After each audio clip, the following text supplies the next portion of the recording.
What do you got? I think I can prove to a judge that both of these men had the mens rea. What the hell is a mens rea? It's a legal term the lawyers use. It just means the intention to commit a crime. Okay, come on, let's go. Mens rea? Put the cuffs on him. How could we have gotten mens rea? We take blood? Can you do it without taking blood? We both use condoms. How is this possible? I want to see a doctor. Can I have an independent blood test? Money! I feel sick. What are you doing? Mens rea! Oh! Oh! My God! OJ Simpson kills those two people so hard, they stop making the Ford Bronco. Hey, good morning, good afternoon, good evening, good night, wherever you are, whatever you're doing, whoever you're doing it with, however good it feels, and however many times you plan on doing it, and why ever you're doing it. Welcome. I'm glad you're doing it here. This is my channel. This is Legal Vices, and today is OJ Simpson Day, part 36 of our OJ extravaganza, and I think this is part 26 of Fung. It's been a while. How are we all doing? As some of you may have noticed, we have hit 50,000 subscribers. We reached that goal, and currently we're slipping just a little bit more than that, right around 50,100. The Titan videos and the YNW Melly shorts and clipped videos that I've done have been done very, very well. So we're at 50,094 right now. So that's the accomplishment. So I'm kind of happy. I'm kind of excited about that. We're kind of halfway to the play button. But yeah, we'll see how it looks in about a year from now. But yeah, that was I've been treated very nicely by some videos the past few days. So got 10,000 subscribers in 1 month. But the problem with that is, which is why we can't give up. A lot of those, they just come in, they watch the short, they watch the clip, and they click subscribe, and then they never come back again. So you're my loyal crew, and if you're one of these people that have signed up because of those videos, have subscribed because of those videos, and are joining because of those videos, we welcome you here, and we hope you come back over time and you continue to enjoy the content, and more importantly, enjoy the chat. I'm sort of secondary to this channel. I think it's sometimes the chat just does the chat thing. This is the greatest chat. The Vice Squad is the best chat on the internet, hands down. So thank you, all of you regular viewers, you new viewers, and all of you supporters that have helped me get from 0 to 50,000 in just about 14 months. That's huge for me. So thank you so much for that. Enough of that. Enough of this emotional stuff. This is so awesome. You guys are great. Can't say enough about you guys, because without you, what am I doing here? I got nothing to do here. So, all right. I'm talking about everybody, including you, Martin Furberger, including you. So, all right, everybody, we're glad you're here. It's OJ time. But before it's OJ time, it's cocktail time. Today's cocktail was actually suggested by Jessica Reloaded. I've never tasted it, so this is going to be the first time I've had this cocktail. So we'll see how it goes. It's called a peachy keen. There's about 1 million different versions of this out there, so I chose the one that had the most alcohol. So that's what I'm doing. It's supposedly a 1-to-1 bourbon and tequila thing. So yeah, there is that. All right, so what we're gonna do here is start out with 1 ounce of peach jam. Me, I didn't use peach jam. I used pureed peach. So whatever you want to do, use some peach jam, get some tequila, some bourbon, some fresh squeezed lime juice. And here's how it goes.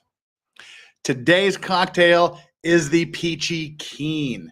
Start out with 1 ounce of peach puree or peach jam. To that, add 1 ounce of fresh squeezed lime juice. And then to that, you're going to want to add 2 ounces of bourbon and 2 ounces of a tequila añejo, an aged tequila. Get a good couple ounces of that. Pour that in as well. And then you're going to want to shake it up in a nice ice-filled shaker.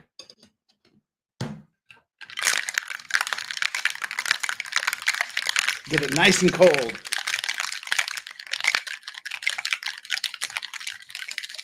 Once it's nice and cold, you just want to pour it off into your cocktail glass and enjoy. Ooh, it's got the muddled peach in there. All right, come on out there. Get out of that shaker. Aha. Well, all right. We'll just do it the hard way. Or, better yet, manhandle this bad boy. Get in there, Peach. We'll get our cocktail eventually. All right. We can see that this is not the cocktail to use you need to use a strainer. Damn it. Tell you what we're going to do. We're going to remake this cocktail in the middle of the show. We'll leave Chandler to her own devices. She's backstage, by the way, waiting for me to finish this silly thing up. All right, yeah, we're gonna remake this a little bit later at the halfway mark, but we're gonna use a different strainer. So yeah, cheers to that. And I know what I'm gonna do next time I make it when I make it in the middle. Less lime and a little bit of syrup. Okay, all right. This is called cocktails on the fly. All righty. Interesting. All right. Well, that was less lime, some syrup, and a different strainer. All righty. Well, we'll pick that up in about an hour or so. In the meantime, it's Chandler Remington. Good morning. Hello. Hi. 50K. I was so excited. Ooh. I was not expecting that so quick. I wasn't either.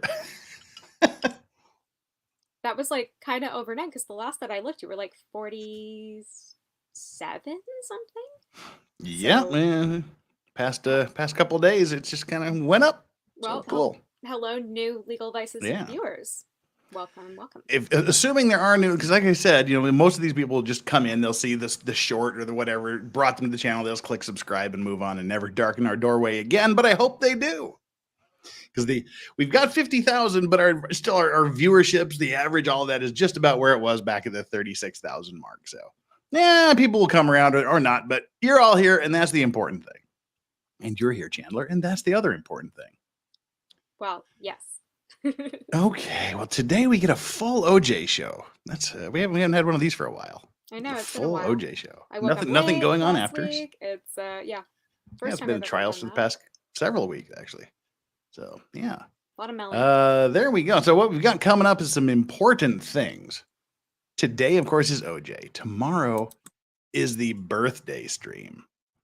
The birthday stream is going to be awesome. So far, the people that have said they want in are who's Steve Gosney,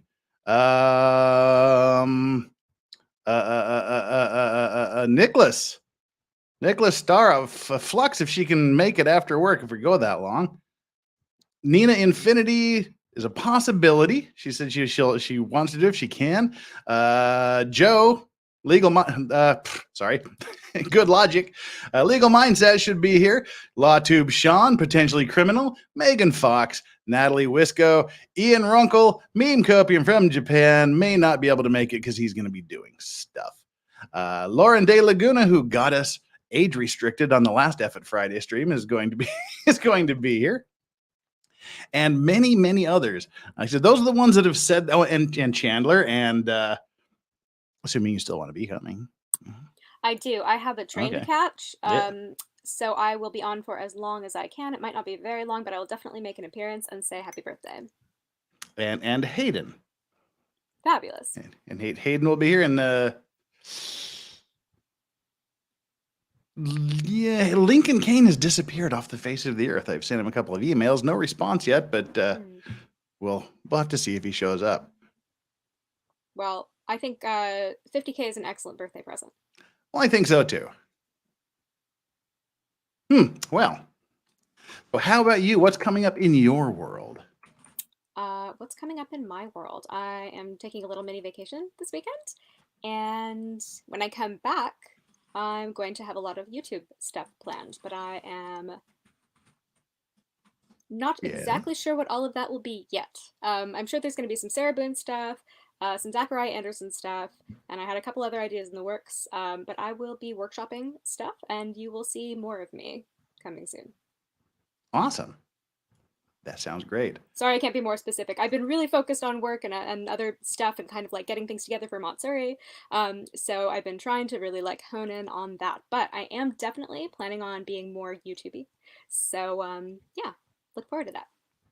All right, Eric Folms, my wayward child. Will you ever do a Sazerac cocktail? What's the answer to that, Chandler? The answer to that is I think you've done at least 2 Sazerac cocktails. 2 different versions of the Sazerac, have you not? No, just one. Oh, just one? Just one. All right. It was either last week or the week before. Eric, my wayward child, you didn't catch that stream, and you didn't watch the short that I uploaded. He did the Sazerac. How did you miss it? I did. You call I did yourself it live. you call yourself a regular viewer. You call yourself a fan. Yeah, Come on. I did it live, and I uploaded the short of it. So there you go. just shame. kidding. For shame, Eric. Yeah. All righty. Well, anywho, it looks like we have a first, and weirdly, yeah, the shorts are actually getting a lot of viewers. I'm surprised. They're getting a lot more views. The views are increasing on the cocktail videos. I think that's a good strategy, Which at least from what I've heard. Got to remake this one. This is not very good. Well, you made a first attempt, and it's a good thing you can choose when to clip it, because yeah, I know what needs to be done. Right. To make it taste better. And we will do. So Flux has kicked us off with the first super chat of the day. Flux is now the vice racks of the day for the time being. Love it. And of course, we all know what she said. That's what she said. Mocha Dick Poon, XOXO, fully adjustable, blow for freedom. What does shit mean? Moo ha ha ha. And as always, pants are prison. I'm late, and you're at 50K. Question mark, exclamation mark, question mark, nice, exclamation mark. Nice. Thank you so much, Flux. And you are part of the reason why I'm at 50,000 subscribers, Flux. Your charming wit. You know what else is nice? I think that Steph, the alter nerd, just hit 69. She did. She got 69. Which is a very, very sexy number. It is. Hopefully, we'll be 69ing me in not too far in the future. Anyway, OJ Simpson. Let's get back to it. I think we forgot to mention the like and subscribe button. We got 161 peeps here for the OJ trial. Again, this is our little niche market. It used to be Maritime Monday had the lowest number of viewers, and at some point that kind of took off, and now it's really taking off because of the Titan. So now this is our little niche. This is our little smallest views, smallest day of the week. But it's a good time, like I said, just to relax, because we know the outcome of this one. Just sit back, relax, and just watch history unfold before our eyes. So we're having fun with this. Our like and subscribe poll. Make sure you hit the like and make sure you hit the subscribe. Join the 50,000 other people that have subscribed to me. Be a follower, and then take our like and subscribe poll. Today's choices are: did you smash the like and subscribe buttons? Question mark. Yes, now shut the fung up. Yes, like OJ smashes white girls. I'll do it like OJ did Ron and Nicole. And of course, all hail the Lorax. Those are my saucy, spicy poll questions for the day. I picked the last one. Well, there you go. Oh, no. Yeah. All righty. Should we jump into fung? Yeah, I think we should. Let's stop funging around and get to, like, I swear to God, this is like part 26, I think we've done of Dennis Fung. We've done a lot of funging around here. And alas, we're probably about another 6 or 8 weeks away from finishing him. Then I don't know what we'll do. We've been doing this for half a year now. Dennis Fung has been on half a year worth of OJs. I'm going to miss him when he's gone. Will you, though? I will. It's going to be weird not like looking at that strange structure of his ear, which is unlike most people's. And it is. You got that weird ridge that runs straight through the middle of it. Yeah. Like straight through the middle of it. All the way through the middle of it. Yeah, it's not going to be the same. I mean, look, the entire time that I have been doing OJ with you, it has been Dennis Fung. And you came in late to the funging around, too. I know, but I've been doing this since, what, February? So, yeah, that. Right. Well, let us, I got to bring this up here on my phone so I can check the audio levels here in a little bit. So, all righty. Let's do it, guys. Let's get down to work, and then we'll put up the Vice Racks banner, and we'll start watching the super chats. We'll start watching the chat, and I've got to figure out why StreamYard is double commenting everything. It says comments will be. It says right down here at the bottom, the host is streaming to multiple YouTube channels. Your comment will post to each live chat. This host ain't broadcasting to multiple YouTube channels, so got to figure out what that's all about. All right. Anyway, well, different time. Hopefully, we'll get it unfunged in the very near future. Let's go, Dennis Fung. Where the envelope, glove, and hat was. I can't. They're talking about measurements or something. I can't remember. Were you concerned that when Mr. Goldman's body was removed, it could have been dragged? Oh yes. Oh yes. We're talking about moving evidence around at the crime scene and dragging two bodies literally through the blood through the crime scene.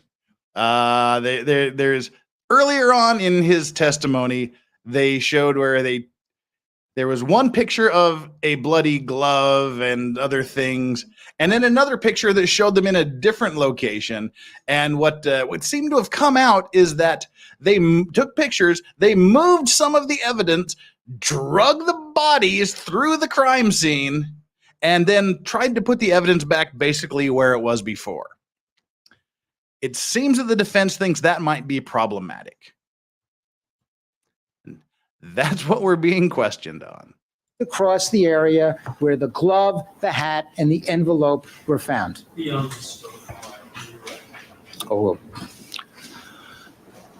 I was not in the immediate area when Mr. Goldman's body was moved. Well, when you say immediate, you were standing in the bushes near the walkway area, weren't you? I don't believe so. Well, do you recall a videotape of you stepping over the body holding what you've told us was the Rockingham glove with your bare hand in a bag? Yes. Well, are you telling us that you were not in the area when Mr. Goldman's body was removed from the caged-in area and put in front of the steps on the walkway? That was after he had been moved. Okay. Well, you knew his body was in the dirt caged-in area. Oh, well.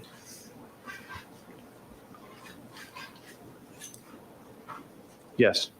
And you knew that it had been removed to the front of the steps.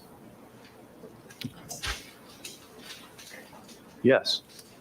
And did that cause you any concern that the removal of his body from the caged-in area to the front of the steps might have caused the glove, the hat, and the envelope to have been moved? It's irrelevant as to his concern. His concern is very relevant, I think. But yes, literally we're talking about them moving the bodies from one place to another whilst he is walking through the crime scene holding a bag with a bloody glove in it with his bare hands. I mean, it's like a soup of cross-contamination here.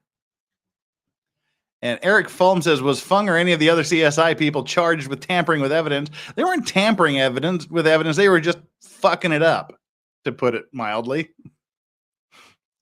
All right. Well, anything to add, Chandler, or just move along? I would say move along. Okay. Oh, well. We are moving along while Fung looks confused. It did not occur to me at that time. Didn't occur to you. Did you ever bother to ask anyone about it? This is beyond the scope where we went into this extensively. Oh, well. Did I ask anybody about it? I don't recall asking anybody about it. Did you ever compare your measurements of where various objects were with the measurements taken by Detective Lang? Hey, Fung, let's compare measurements. Oh, well. I have never compared my measurements with Detective Lang's measurements. Hey, phrasing! Now, You have No, testified don't say after that. looking at the videotapes and the still photography and reconstruction He's very secure about his that measurements. the Bundy glove was ever in a third position on the blanket. Could you repeat that? Sure. Do you remember during cross-examination, we talked about position 1, position 2, and position 3? Yes. All right. And position 3 was This is the Kama Sutra crime scene. that object on the videotape, which you're saying is not Downward the glove, wrong. right? Yes. All right. If that were the glove, that would be a third position. Argumentative. Sustain. Or is there baseball afoot? You do concede, however, Yes, from exactly. I'm looking seeing at baseball. still photographs, that the glove had been moved from a position where it was originally photographed when Detective Furman was pointing at it to a second position when you directed the photographer to photograph it. Argumentative. Overruled. Yes. Okay? So you concede there are at least 2 positions for the glove. Asked and answered argumentative. Overruled. There are 2 positions that I know of. And there are 2 positions for the envelope. Yes. Now, So you moved around evidence, is what you're saying. you learned about this 2 months ago when you were listening to the radio and heard in the crime scene laboratory and heard testimony. This is very uncomfortable. Sustain. Rephrase the question. When was the first time you learned that the envelope had been moved? Heather, shame on you. I don't specifically recall knowing that the envelope had been moved. I know that there was testimony that evidence that the Bundy crime scene had been moved prior to my arrival, Well, or prior to my collection process. now on April 11th at page 22123. 2212. That's page Starting at line 22,133. That's a lot of pages.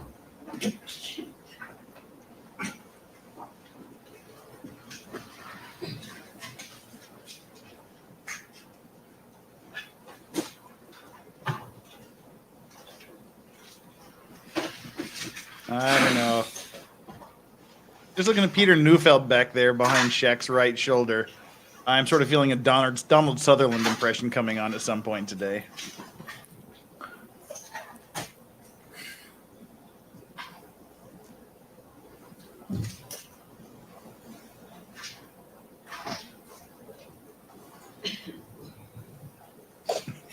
Exactly. That's what I was thinking. Apologize, Council. We're getting 2-minute notice, so it's on the stand, so Tuesday, August 23.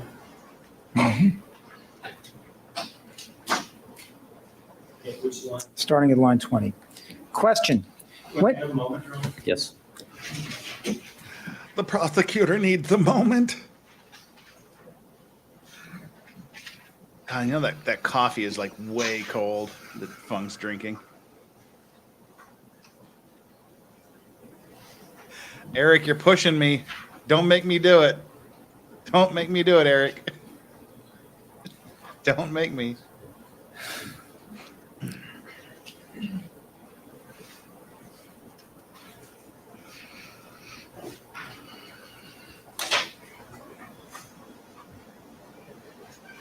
There's a Question.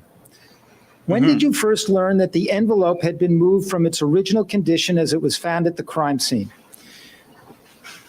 Answer, the first I heard about it was during the trial. Question, when? Answer, this trial. Question, when during the trial? We have been here for a while. Answer, when, you're right, when Detective Lang was giving testimony. Question, about a month ago, 2 months ago. Answer, whenever he was giving testimony. Question, and isn't it your responsibility? Well, how did you learn about that? Did you speak to Detective Lang? Answer, how did I learn of it? Question, yeah, that the envelope had been moved. Answer, I overheard it on the radio. We asked those questions. Did you give those answers? Yes. Now, you're under instructions to avoid, if you possibly can, listening to any testimony. Sustain. Do you regard yourself as under any restriction in terms of listening to or watching any testimony of the trial? It's irrelevant. Sustain. Have Oh, you come on. listened There we go. That's the to best way to testimony ask of the it. trial? Listen to some portions. Have you watched any of the testimony at the trial of prior witnesses? Yes, I have. How much? It's vague as to which witnesses. Which witnesses? Oh, I've seen portions of Detective Lang's testimony, Detective Van Adder's testimony, Oh my, why? Why Detective would you do Furman's. this? some of Mr. Kalin's. And you paid careful attention when, are you finished? And just various other witnesses. I've seen parts of. Oh, wait a minute. That's like, he's not supposed to be watching other witnesses. And now he's giving off the list of people. And then Barry starts talking. And then, Goldberg over here is like, or whatever the hell his name is, Hank. He's like, wait a minute. He's not done. Let him finish giving a big long list of people he watched testimony of. What was that? I just feel like they're losing the plot, honestly. I mean, well, we've seen Goldberg. Goldberg is not the most competent attorney, but still. I mean, he's okay, but, that's a really It was a weird objection to make. Like, Yeah. let him finish giving a big long list of things that he's not supposed to do. All of them. And if you paid careful attention when Detective Lang and Van Adder and Furman testified about anything that might involve your activities? I never get a chance to sit down and concentrate on it, but if I hear my name, His ears will fung up. piques my attention. And when you were observing their testimony, did you get a pretty good idea of what attacks were being made on their credibility by the defense? sustain. Did you form any ideas in your mind as to what attacks were being made on the credibility of Detective Lang, Detective Van Adder, or Detective Furman by the defense? Sustained. Did you form any opinion in your mind as to what kinds of attacks were being made on the credibility of Detective Furman? Overbroad calls for speculation. Overruled.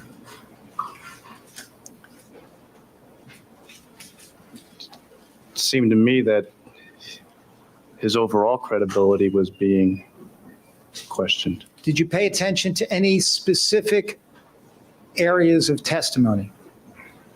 All right, this is becoming irrelevant. All right. Now, If you say so, returning Judge. now to the Well, I don't glove in fully position understand 1 and this. position 2. I have a Which? question. So, I Yes. mean, my understanding, and I could be wrong, is that expert witnesses are allowed to listen to all of the testimony. But he's not an expert. He's the crime scene investigator. He's a material witness in this. I see. Okay. Sometimes I get them mixed up, I think. Yeah. So, because Yeah, he's the- not an expert, he's not testifying as an expert, even though he does have expertise and he is testifying to his expertise. Yeah, he's a testifying material about his witness. job and what he did. Right. And so, are the things that he's testifying to, like having heard other portions of testimony, would that preclude him from being unbiased? Is that breaking a major rule, or?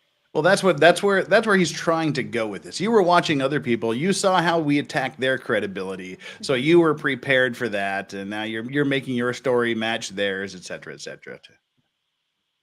They're trying to cast aspersions on his credibility, saying he's tailoring his testimony to match previous testimony and to avoid the attack on his credibility, which has been happening for the last 8 days.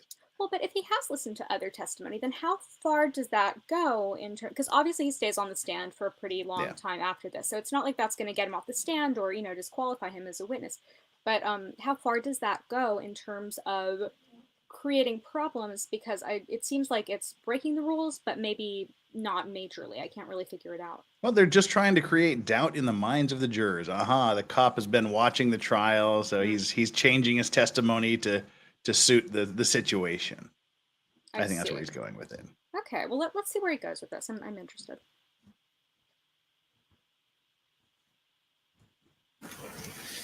So you recall learning for the first time about position 1 and position 2 during Detective Lang's testimony.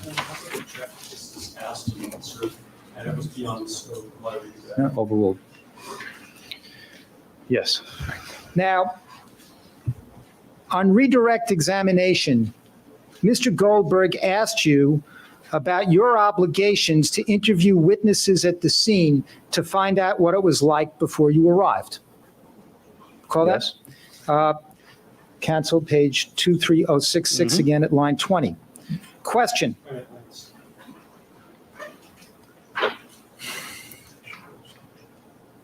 Is this from yesterday's? Yes. Reading from before. Which line, counsel? 23066, line 20.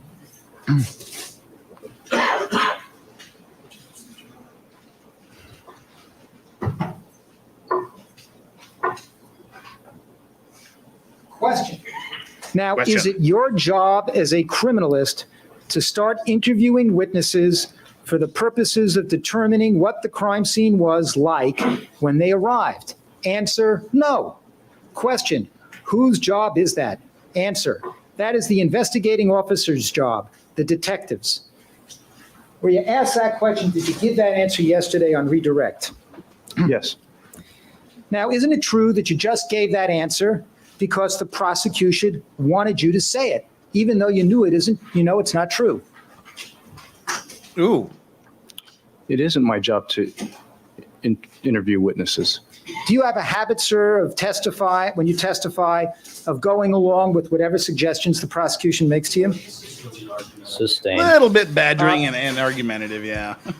Page 22145. But again, remember, this is the guy who said, when I said that I collected it, I really meant Assistant Mazzola collected it because I have this problem that when I testify, when I say I really mean we.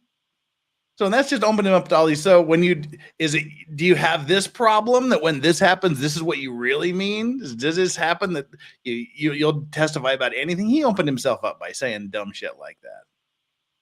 Poor Mr. Fung. I just want to give him a little hug, make him feel better. Well, you know how I've said it before, like I vacillate between, feeling sorry for him and then feeling like really satisfied when Sheck just totally destroys him because he kind of brought it on himself. So, it's like I go back and forth. Yeah, well, vacillation is good, but Fung has been doing him without vacillation for about 6 days on the stand now. Wow, Joe. Hey, how was that? Was that good? That was pretty good. good. That was pretty good. That was pretty good. Yeah, I like it. Kind of proud of that one. Yeah, way to get around the YouTube, algorithm, I guess, for censorship. I'm kind of proud of myself for that one. All right, Very anyway, nice. Very nice. let's Well done, continue. 5. You recall answering questions? Wait. I understand. I'm just asking a prefatory question while he's getting the page. Proceed. Do you recall answering questions on this very same issue with respect to your responsibility to investigate whether evidence has been moved or altered on cross-examination? 22145. Yeah. Thank you, Otto. And what did your little doggy? Good line, counsel. 4. I don't know if I know it's kind of. Oh, I have All right, not let's heard go this for it, Ice Cube please. song. Mr. Fung, were you asked these questions and did you give these answers? Question. Now, Mr. Fung, isn't it your responsibility to investigate whether evidence at the crime scene has been moved or altered from its original position? Answer. In some respects, it is my responsibility, yes. Question. All right. And are you supposed to make inquiries of people at the scene as to whether or not evidence has been moved or altered? Answer, yes. Were you asked that question, those questions, and did you give that answer on cross-examination? Yes, I did.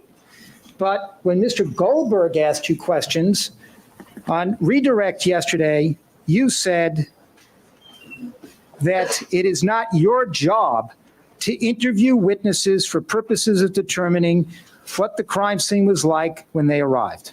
You said that was the detective's job. Oh, well, That was what I argumentative stated. to repeat what you said on the stand. Mr. Fung?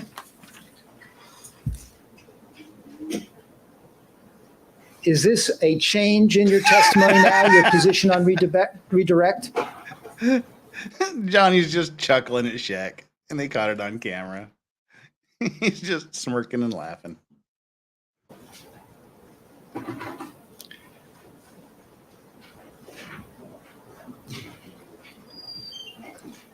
Yeah, they're enjoying this. Mr. Goldberg asked about witnesses, which is different from the question that you asked. Let me read again from line 12. Question. Are you supposed to make inquiries of people at the scene as to whether or not evidence has been moved or altered? Answer, yes. You make a distinction in your mind between witnesses and people?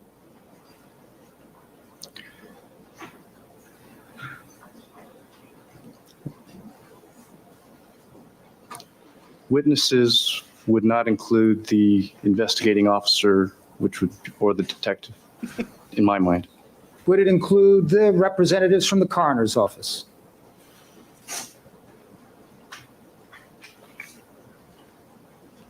I think it's today his choice for just it. I really haven't given it that much thought. Would it include the people from SID Print Division?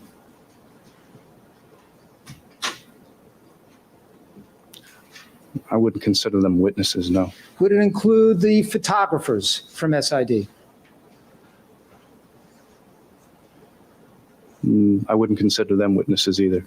Well, other than the detectives, the photographers from SID, the coroner's representative, and the print people, the representatives from the print unit at SID, was there anyone else at the scene who could have been a witness?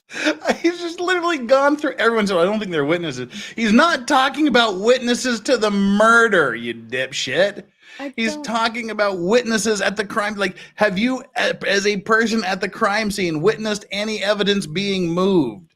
I mean, that's what he's questioning. This man is a police officer. He should know what a witness is. I don't think the coroners are witnesses. The photographer's not. Okay, you got we're not talking about the investigators. We're not talking about the coroners. We're not talking about the photographers. We're not talking about the caterers. We're not talking about the dog. We're not talking about the trees. We're not talking about the bugs and spiders. Is there anybody else there that you may think might be a witness? I just love the smirk on his face here while he's doing it too. I mean, is he this? Well, I was going to say, is he the stupidest cop? And then I caught myself because obviously there are stupider cops. But Jesus, I don't even know what to say to that. That's just ridiculous. That's just utterly, absurdly, stupidly ridiculous. As the expression on Barry's face shows, he agrees with you. Yeah, wow. Yeah, Barry's face says it all. Barry is all of us. Barry is my spirit animal right now. Calls for speculation is irrelevant. As phrased. To your knowledge, was there any other person that could have been a witness other than the detectives, the representatives from SID, and the photographers? It's calls for speculation. What? How does that call for speculation? There were a lot of people at the scene, but not in the scene, who could be considered witnesses. What? I'm in the world, but not of the world. Say hallelujah. There are many people at the crime scene that are not in the crime scene. Say hallelujah, praise I love Jesus. I love that he's telling Barry Sheck what a witness is. Yeah. I just love the distinctions. The in the world, but not of the world. Wait, what is that a reference to? I'm not familiar. It's just one of the, it's just one of the Christian things. Be in the world, but not of the world. You separate yourself. Israel needs to separate itself from the Gentiles. You need salvation. You cannot be saved if you are of the world. Be in the world, but not of the world. Say hallelujah. That kind of thing. Oh yeah, I mean, like Jewish here, so not familiar. That kind of thing. Thanks for the sermon, though. You're welcome. All right. Well, the people, which is probably why Barry Sheck didn't get it either. The other people you're talking about were being kept away by that yellow crime scene tape. I haven't done preacher voice for a while. That was kind of fun. That's pretty good. In terms of figuring out whether a nice match for Johnny Cochran. Joe Choi, I in fact am an ordained minister. Arrived, weren't really? the only no shit. people you could possibly interview as witnesses. I never knew. Those officials who were allowed inside the yellow tape. That's funny. That is actually really funny. I'm going to hold on to that until after. We're going to watch this after. Detectives and people working in the police department as witnesses. Mr. Fung, this distinction you're making between people and witnesses, isn't it just an effort by you to avoid admitting that on redirect examination you said exactly the opposite of what you said on cross-examination? Sustain.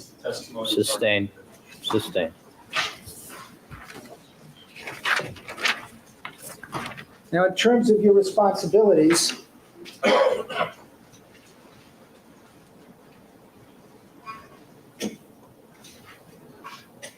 do you have responsibilities, Mr. Fung? Relevant section from the crime scene checklist. I mean, he certainly has them, but can he Is this name the them? one with a question mark in the box? Can he perform them? Question mark in the box? Oh my God, you know what that means? There's a question mark in the box. I saw you with the box. What was in the box? Because I envy your normal life. Put the gun down, David. It seems that envy is my sin. Oh, what's in the box? What's in the box? Give me the gun. Exactly. There's a question mark in the box. We had to play it. And we missed nothing from the trial.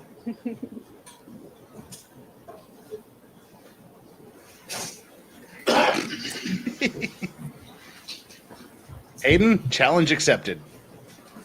That was The crime scene most perfect use of that checklist, meme ever. that's where you directed Miss Mazzola to put a question mark.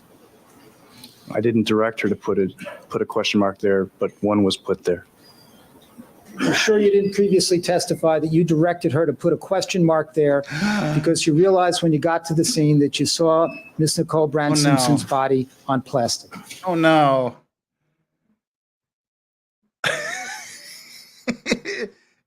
If you ever give an answer like that and someone like Barry Sheck asks you a responding question in that much excruciating detail, that's a good sign that you are well and truly fucked by the next thing that comes out of your mouth, no matter what it is.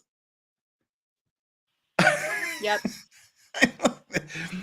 I didn't tell her to put a check in the box, question mark in the box. She just did it. Well, on this date at this time, isn't it true you may have said that you told her to do this because of... Oh, he's fucked. Because that is clearly a question to which Barry Sheck knows the answer. I mean, listen to how specific that question is. And then you can just hear the wheels turning and he's going, oh, fuck, oh, fuck, oh, fuck. I'm screwed. Oh, God. Let's back up here about 20 seconds. Poor bastard. I feel sorry for him. Yeah, a little. The crime scene checklist, I'll be right back. that's where you directed Miss Mazzola to put a question mark. I didn't direct her to put a Listen question to mark this there, question. but one was put there. you're sure you didn't previously testify that you directed her to put a question mark there because you realized when you got to the scene that you saw Miss Nicole Brown Simpson's body on plastic? Catch it, bitch. I may have. Okay. What exhibit is this, Mr. Harris? I may have. Now, this is what will. I may have. This is that group of documents. thing I the just number of told which you I escapes didn't? me, I may All right, have. this is page, But thank you, Ms. Goldberg. I can't see the page number on the It's top. page 2. All right, page 2. Now, this box says, has the scene been altered? If so, by whom and how? Yes. And isn't it your job to find out if the scene had been altered, and if so, by whom and how? It's still overbroad. Overruled. It's not overbroad, dumbass.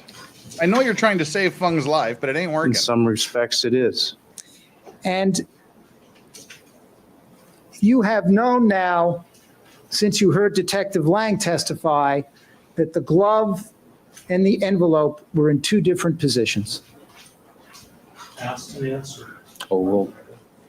I know that some evidence had been moved.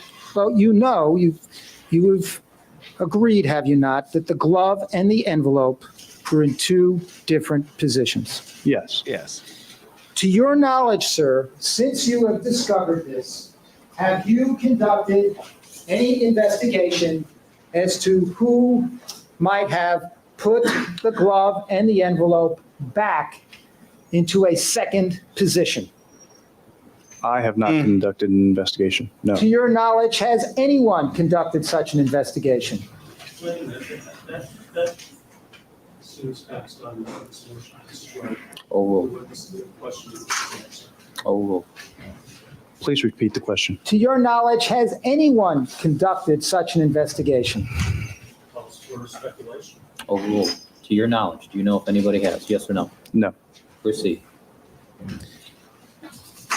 Would a failure to find that out constitute, in your mind, Mr. Fung. a cover-up?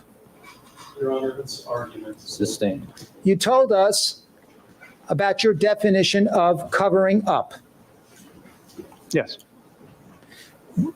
As far as you're concerned, would a failure to learn who it was that moved the glove and the envelope constitute a cover-up? Argument, Your Honor. Sustained. Mr. Goldberg read you a section from the book by Dr. DeForest, Dr. Ganslin, and Dr. Lee, Forensic Science, An Introduction to Criminalistics. You recall that? Yes. That was at the end of your testimony on redirect? Yes. All right, and direct your attention to page 415 onto 416. And you recall he read, Certainly. We need a moment to collect ourselves because. you recall he read you a passage concerning that it is probable no crime scene has ever been processed in such a way that hindsight would not allow someone else to criticize the work at a later date. Yes. He read that sentence to you. Let me read you the next few sentences and tell me if you agree with them. However, investigators must learn from their mistakes and must strive for continuous improvement. No attempt should be made to cover up these mistakes or offer excuses for them. Responsibility for mistakes should be faced squarely. You agree with that? Yes. Have you done that in this case? No. Well, today this is done to what? Cover up or not cover up? It's the same. Motion to start. Answer stricken. It's vague. Do you want to re-ask the question? Sure. Have you made an attempt to cover up mistakes or offer excuses for them? No.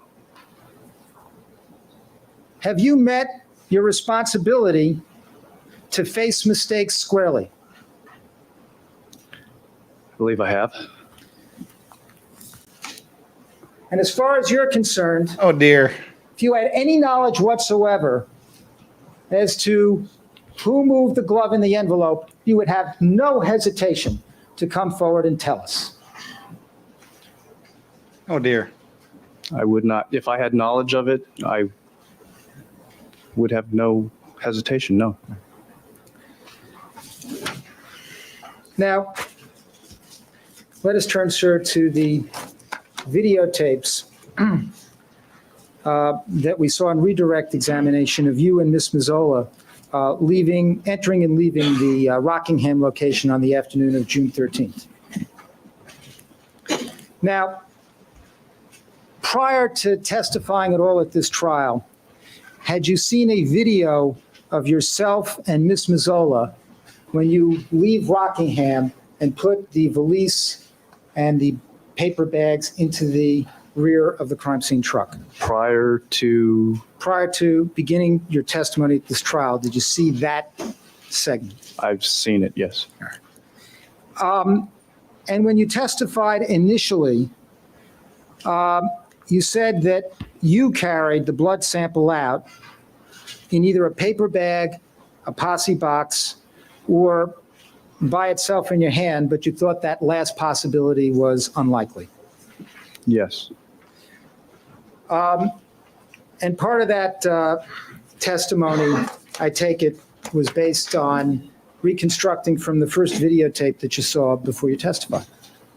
When I gave that testimony there, Yeah. I didn't take that into consideration. I was just naming possible modes of transporting that envelope from my memory. Now, on April 14th, that's before we saw the KABC videotape, you were asked some questions on this issue by Mr. Goldberg on redirect examination. You recall that? Yes. All right, and I'm at 22898, line 14. And at that point in time, did you have an independent recollection, meaning from your own memory, of what happened on the 13th as to exactly what receptacle, if any, you put the blood vial envelope in? Answer, no, I did not. Question, now these are by Mr. Goldberg. Question, Mr. Fung, where did you come up with these different possibilities? Answer, those were packaging items that are in the crime scene, available in the crime scene kit, and I named those types of packaging or packages. Question, okay, but did you have any memory at that time of putting it in a brown paper bag as opposed to the posse box, as opposed to just handling it without putting it in anything? Answer, no. That's correct. Now, when you're answering those questions, you were saying you were not sure of the container or receptacle. Is that right? Yes. But you never doubted the fact that you were the one that carried it out. No. Then, now you recall, withdrawing, before you testified in front of the jury on cross-examination with respect to videotapes of you and Miss Mazzola coming in and out of Rockingham. What? Did you just we say showed you some pussy box? tapes outside the presence of the jury. Yes. And Posse box. I showed you a tape, two segments of Detective Van Adder getting out of his car carrying a folder with something on the outside of that folder. Yes. Round the outside, round the And, outside, round the outside of the When folder. I showed you these tapes, at some Sorry, I point was trying too hard. I called your attention to the fact I apologize. that between the trip where you went to the car and put the bags in the truck, right, and the What, so-called he put plastic Mazzola in the bag truck? trip, Detective Van Adder's car was in the second set of footage, but not the first. Yes. And when you saw that, that's when you realized that the Yes, this is blood sample re-crucifixion. couldn't be in the paper bag, Or the crucifixion, posse as we call it. box, or that you could have carried it out yourself. This was all last week for us. Oh, well, you can answer the question.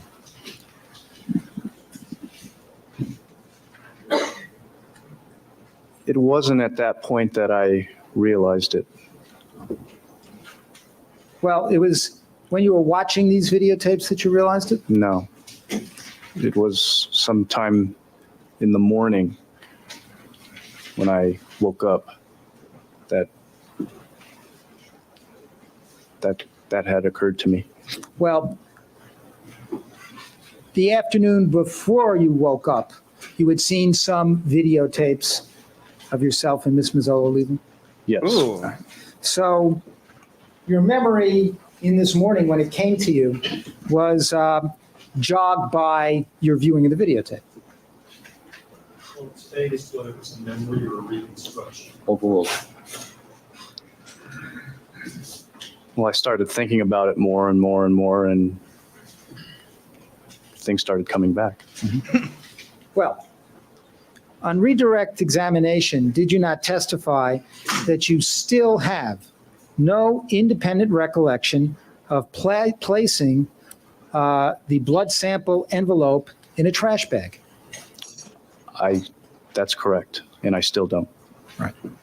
And you testified on redirect examination yesterday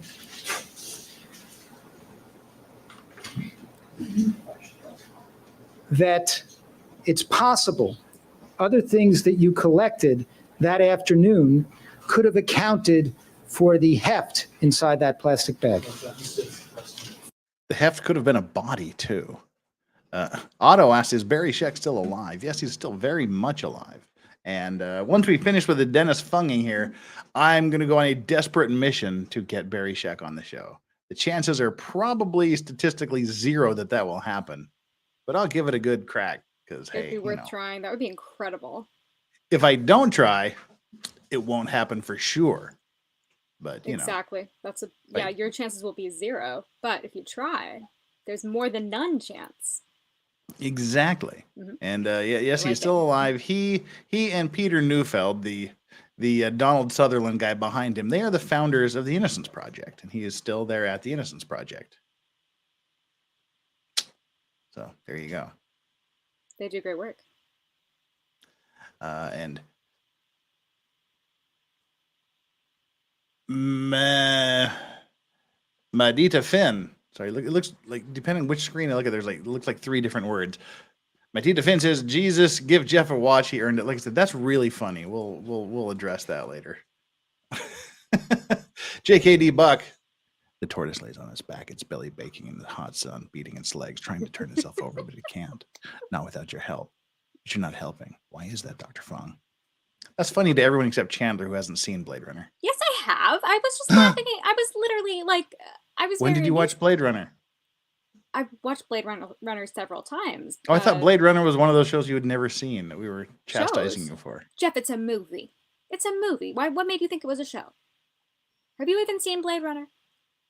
It is a show. All shows are movies, but not all movies are shows. I have most certainly seen Blade Runner.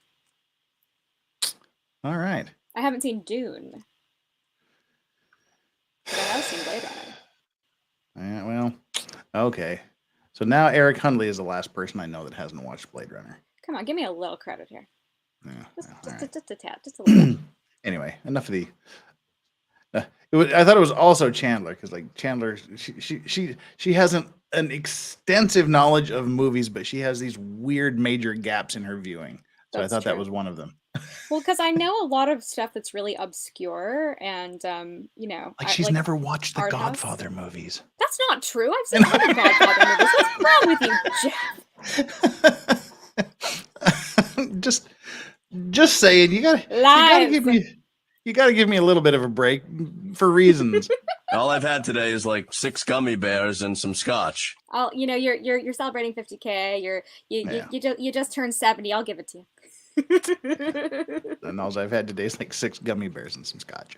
Yeah. Let's see. He Alrighty, well, earned it. He earned it, everybody. He earned it. Definitely. You can, if you Heather want to say that Sparrow. I never saw the Godfather movies, you're welcome to. Heather Sparrow has never seen E.T. All right, well, that's, Oh God, what's wrong with you, Heather? Jesus. all right. Wow. Chandler has seen The Godfathers. I was just, being silly. I've seen all of them, even the ridiculous last one with what's her face, pretend dying in the worst, fakest possible way, nepotism. Sophia Coppola. And she gets No, she was never in any Godfather. "Ah!" She was never in any Godfather movies. Yes, she was. She was in the third one. Nope, there was no third Godfather movie. I don't know what you're talking about. Never existed. Never happened. That's just Mandela effect thing you got going on there. But actually, again, they did a director's remake of Godfather 3, where Coppola went back and changed everything, changed the order of all of these scenes, added some scenes, took out some scenes, and now it's actually a really good movie. Now they call it Godfather 3: The Death of Don Corleone. Or the Death of Michael Corleone, I think is what they call it. It's actually really good. Alrighty. With that, let's get back to this. Yeah, let's go. Dana loves Zumba. Has never watched any of the John Wick movies. Mods, ban her immediately. We don't like her kind around here. I haven't watched any of them either. Oh my God. All right. Oh, I refuse to participate in this conversation anymore. I don't know if I stated that or not. I've seen like Well, he gets punged repeatedly. I'm going to get ready for cocktail number 2. 22972. I like when I make Jeff mad. It's fun.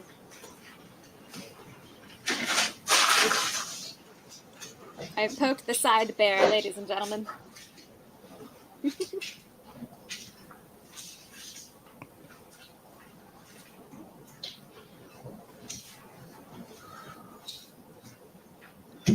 Starting at line 19.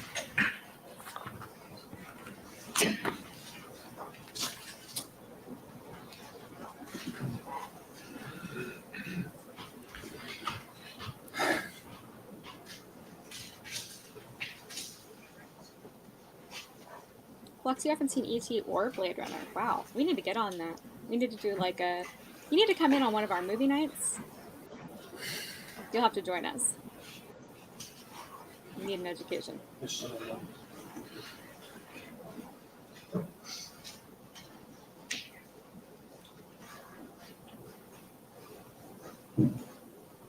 I'd ask that we read all the way from page. I'm just a big fan of Johnny Cochran's ties. They're so 90s. I'm going to read to line 4 of 22972. Probably because this took place in the 90s.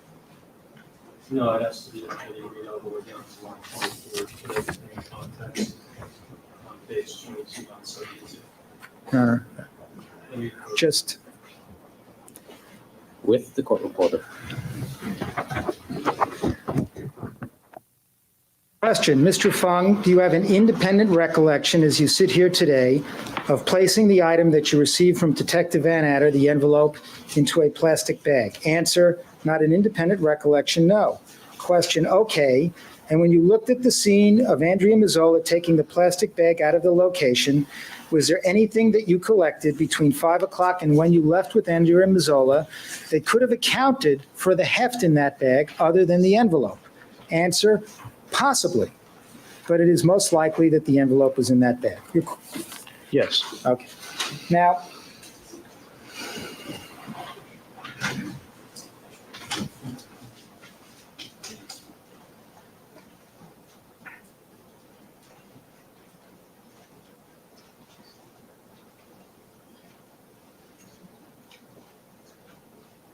that's the photographs on the mark defendants next to me.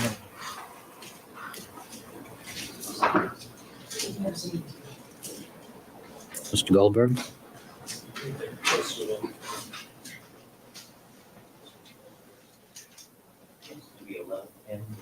These have two photographs that have shown the prosecution that I'd like to mark defendants next in order. We have them. 1110 and 1111. We have them in barcode so that I can show them the picture and then Mr. Harris can swipe the barcode and put it up on the screen. All right.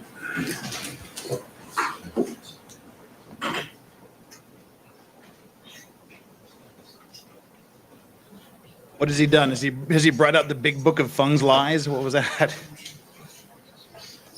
I mean, not much really happened.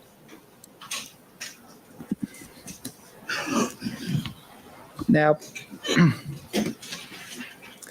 Mr. Fung, do you recognize that photo to be a shot of the valise, the kind of valise you use when you go to a crime scene? This bit of testimony is fun. 11:10.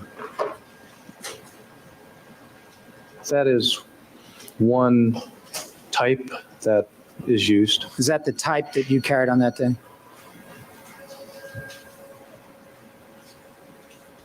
And I really don't recall. Well, how many of these valises are there at SID? About 4, right? There's this type, and then there's other types that don't have this specific configuration. But in terms of putting aside the configuration, in terms of the types of things that are in it, do you recognize on the left-hand side those cards that you put down next to items for purposes of photographing? There's several different makeups of crime scene kits. These, as long as all the items are, those types of items are in there, it's okay, but there's no one at my one door. They weren't specific place for any one. Not talking about the place where everything is. I'm talking about the items within the kit. This is typical of what would be included in a kit. And so one of the things that you carry within the kit are these card markers. That is an item, yes. All right. And you, when you went back into Rockingham, were picking up the card markers on your way back in. Oh, whatever that noise was, whatever that with... was, that sounds just like my doorbell. That's what it was. It was from the stupid video. God damn it. I thought it was like some 90s era machine in the courtroom going off. That's what my door cam sounds like. That was Oh, really? weird. Huh. That's why, like, when it happened a second ago, I'm like, someone at my fucking door? No. All right, never mind. That's odd. Sorry, I was tricked by 1995. 1995 tricked me. Specific place for anyone. Not talking about the place where everything is. I'm talking about the items within the kit.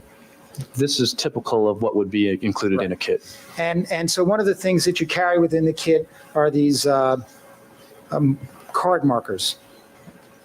That is an item, yes. All right. And you, when you went back into Rockingham, were picking up the card markers on your way back in. I was picking up some cards with letters on them. I don't know if they were from a kit or not. Well, we make letters and numbers as we go along sometimes. And other items that you use at the crime scene are various envelopes, such as depicted in this photograph. Yes. Of various sizes. Yes. And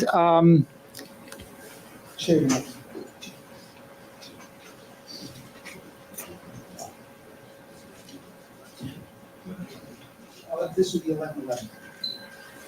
Now, this depicts some of the water bottles and packages that you use to which contain swabs, correct? This is typical of that type of thing, yes. Well, call your attention to those packages with the swabs. That's the kind you use at the lab. Yes. Now, okay.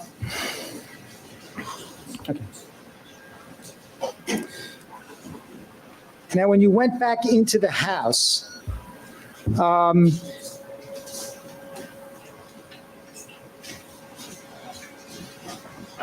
do you recall if you put the cards in an envelope of some kind? Let's phase to which time? When you went back in the second time and you were picking up the cards, do you recall if you put anything like that in an envelope?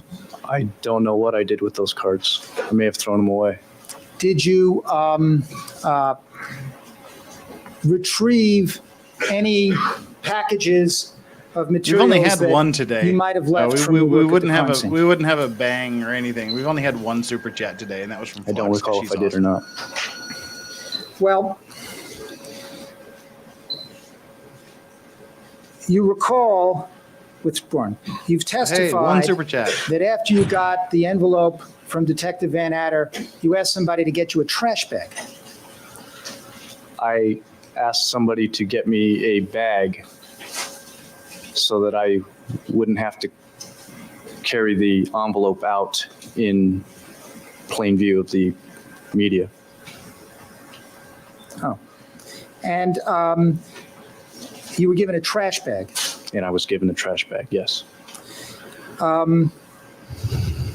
And the picture that we saw on the KABC tape shows you in the foyer with a trash bag in your hand and something that appears to be in the shape of an envelope. Well, sorry. Overall, yes. Now,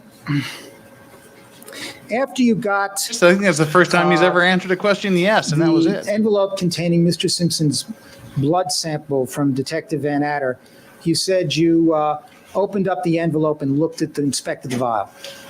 Yes. Oh, no.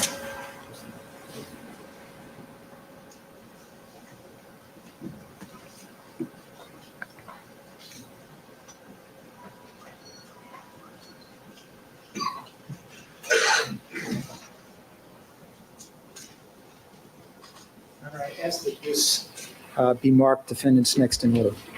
What do you want to show that, Mr. Goldberg?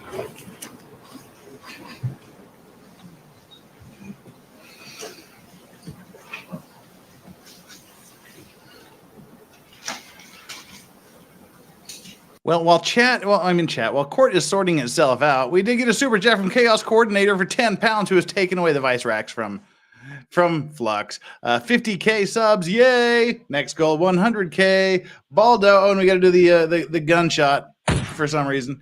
All right, well, there we go. we need super chat sound effects or something. Anyway, I think that would be a good time to do the remake of the Peachy Keen cocktail. So, all right. I'm ready. All right, I'm not, but we'll see how it goes. We'll see if it goes. I've made alterations: less lime and some syrup. You should be okay, and a different shaker, obviously, because that shaker sucked for that. All right, well, hang on here. We're gonna do this the right way. Hold on, everybody. Okay, today's cocktail is the Peachy Keen. And for that, you want to start out in your ice-filled shaker with 1 ounce of peach jam or peach puree. To that, add about half an ounce of simple syrup. And then you want to add 3/4 of an ounce of fresh squeezed lime juice. And then 2 ounces each of a good añejo tequila and bourbon. Add your 2 ounces of bourbon. Throw your cap on your shaker. Give it a good shake.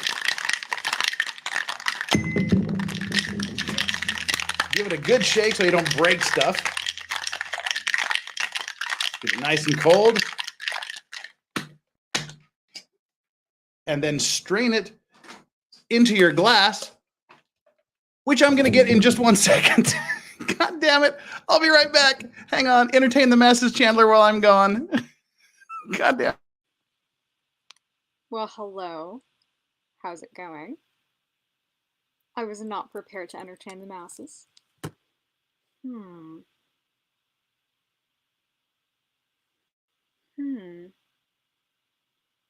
It's 7:23 in the morning in California. And I'm expected to run this entire show all by myself? I guess. Okay. As I was saying. I really stalled there. Go on. I saw that. And then just pour it straight into your cocktail glass. You can add some ice to the cocktail glass if you're so inclined. And then add a little bit of garnish. Just maybe a little peach. Just drop it in there. What the hell? Don't put it on the rim. And drink. Well, that's actually a very good cocktail. Perfect for the summer. Wow, that was a disaster. You tried. You get a gold star. Oh well, that wasn't even worth it because fuck it, whatever. I don't care. I hate my life sometimes. You know what this means? At the end of the show, we're just gonna have to do a third cocktail. I'm down. I'm totally down. Oh my I wish I could be God. joining you. I don't have the ingredients. All right. Well, but I will say the cutting back on the lime by 1/4 ounce and then adding like 1/2 ounce of simple syrup actually makes it taste really good. All right. Fuck. Sorry about that, everybody. That was a waste of your time and mine, but hey, I got a free cocktail out of it. What'd you get out of it? Well, I got to host the show for, 20 seconds. Whilst I I was did a gone. terrible job. It was so bad. I'll have to try again another time. Whilst I was gone, Fondian brought in a $12 super chat. I'll have to do some conversions to see who wins the Lorax position. Congrats on 50K. Now get to that play button at 100K. Also, where's the merch? It's coming. I want to get the merch before Anime Matsuri. So yeah, I was thinking about that earlier today. All right, yeah, it's happening. Don't worry, it's happening. It's happening. I swear to God. All right, let's get on the funging and the fun. Yeah, play. All right, 11-12. Mrs. Robertson, 11-12. 11-12. You may. And Mr. Fung, permission to bitch slap the witness, sir. Does this appear to be a test tube of the same size and configuration as the one you inspected on the afternoon of June 13th? Oh, Fondian was beat out for the Vice Rax position by Chaos Coordinator by 69 on the morning cents. of June 14th, you also handled the blood vial. I handled the envelope, but I don't know if I handled the blood vial itself.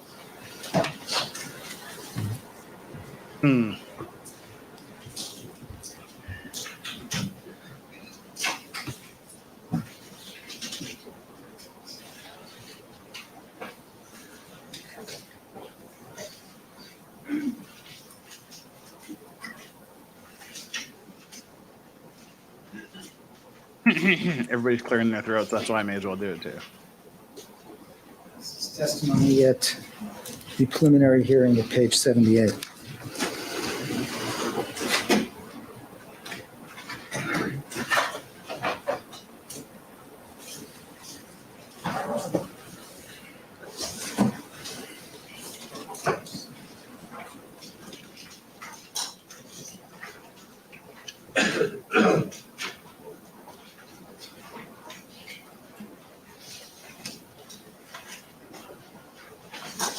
I was looking to try to see what watch you had on, actually. Yeah, patience folder. Can't quite see it.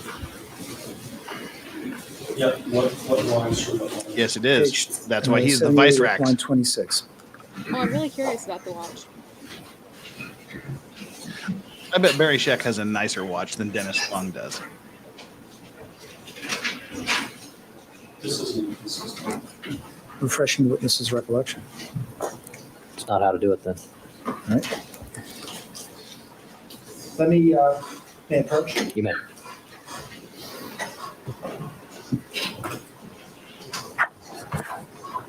Let me show you this document for a minute, Mr. Fung. Direct your attention. Carol Reed, how's it going? Starting here.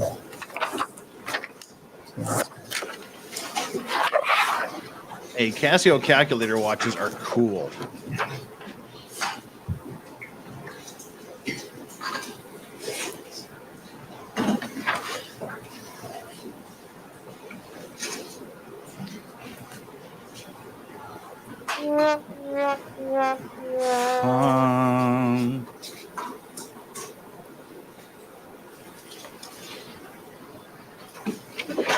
Okay.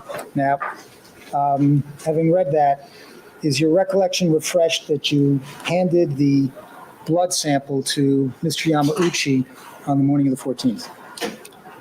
The vial and the envelope were given to Mr. Yamauchi. And do you recall, and was the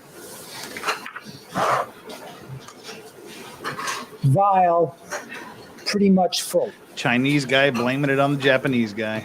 It's beyond the scope of the direct, it's not, redirect, it's not impeachment. Sustained. Well, Mr. Yamauchi, could you mark for us Mr. Fung. on, what number is this, Your Honor? Mr. Fung. My apologies. Mr. Fung, could you mark for us on this test tube, which is defendant's 1112. 1112, where the blood was up to in this test tube when you inspected it on June 13th? I couldn't do that.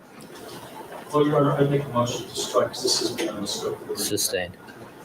Well, you examined the test tube that you got from Detective Van Adder On the 13th. on the 13th. Did it appear to you to be pretty much full? Beyond the scope. Sustained. When you saw the blood vial on the morning Wow, of it's June totally 14th, was it pretty much full? Assumes a fact on the evidence. Sustained. Nice try. Nice try, Barry. With court order.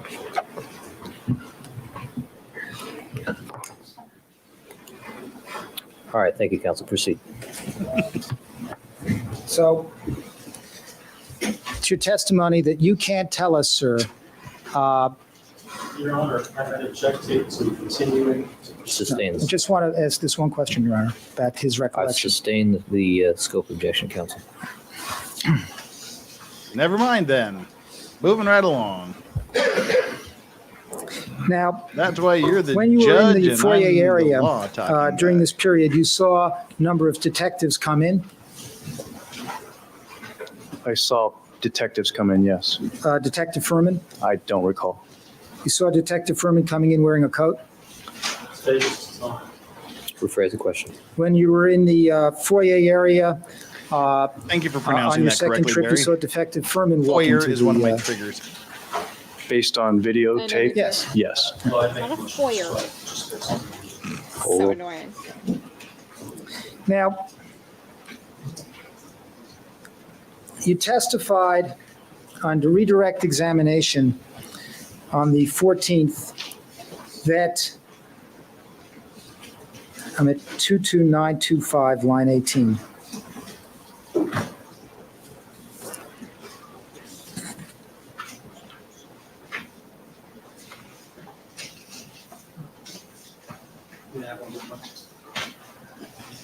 While they're doing that, been there, done that, who's been a member of 7 months for the Clean and Sober crew, says we need a rant, but all in Korean. Just the question and answer. Maybe someday. Just the question and answer.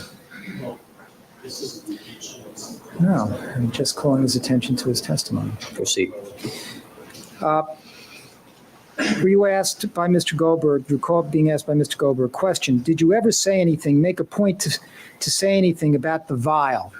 This is to Andrea Mazzola. Answer, no. Question, did you have any reason to? Answer, no. That's correct. Now, you're saying that you had no reason to tell Andrea Mazzola anything about receiving the blood vial? Not making specific mention of it. No. She was keeping the notes on inventorying objects, items that you received? Yes. Did you regard the blood sample of the defendant as an important piece of evidence? Calls for speculation as to important pieces. Overruled. I had a Worst piece of Transformer watch. I had an You didn't Optimus regard it Prime as a particularly Transformer important watch. piece of evidence? That's vague, particularly important. Did you regard it as an important piece of evidence? At that, Counsel, it's not a necessary question at this All point. right.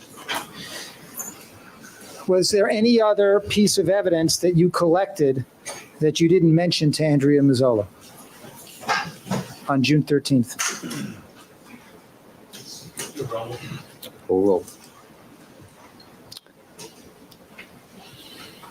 I don't recall any. After you received the blood vial, were you coma. concerned that I it get know back to it's the laboratory serious. in good shape? Tamagotchi in a Yes. coma.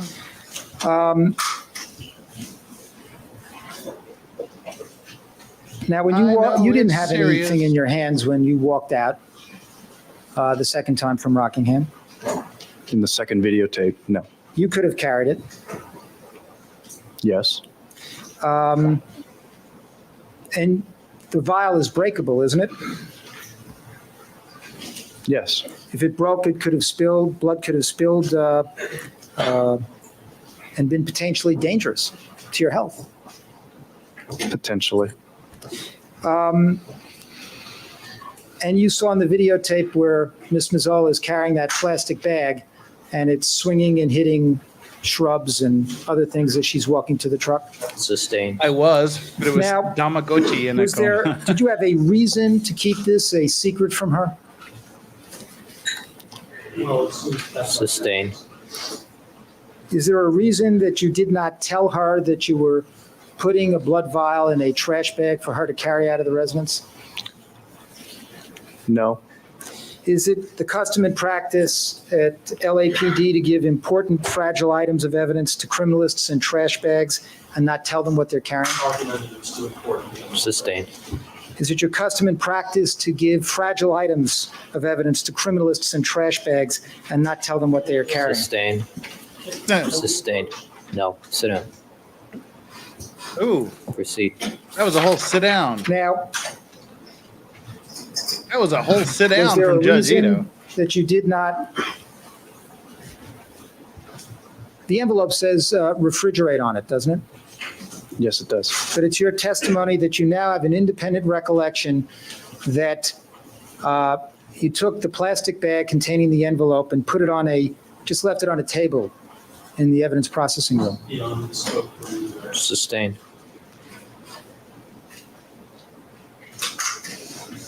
How many other times in your career, sir, have you collected items that are supposed to be refrigerated and just left them on tables overnight in plastic bags?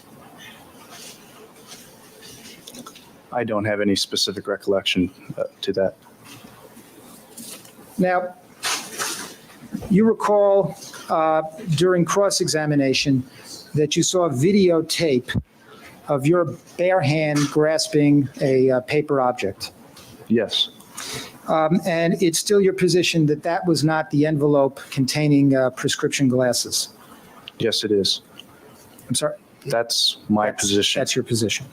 And you did not notice that segment of the videotape before you testified at trial in the tapes that you were reviewing? I didn't make any particular notice of it. Mm-hmm. So when you were asked whether or not you had grasped the envelope in your bare hand on cross-examination, you said it didn't happen. Sustained. Rephrase the question. Is that are you saying that's a pad, not the envelope? Tamagotchi. Sustained. Is it your position now, sir, that what's depicted in that videotape Is there an not argument the about how to envelope, but a pronounce pad? Tamagotchi? Sustained. What is it?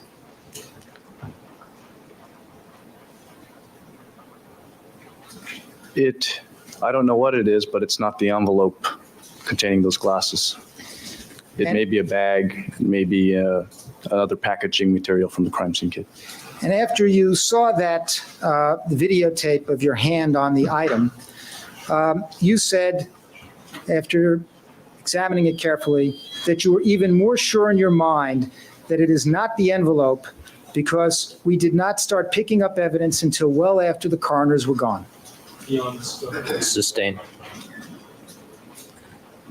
Your Honor, he asked questions about the coroners on redirect Sustained. examination.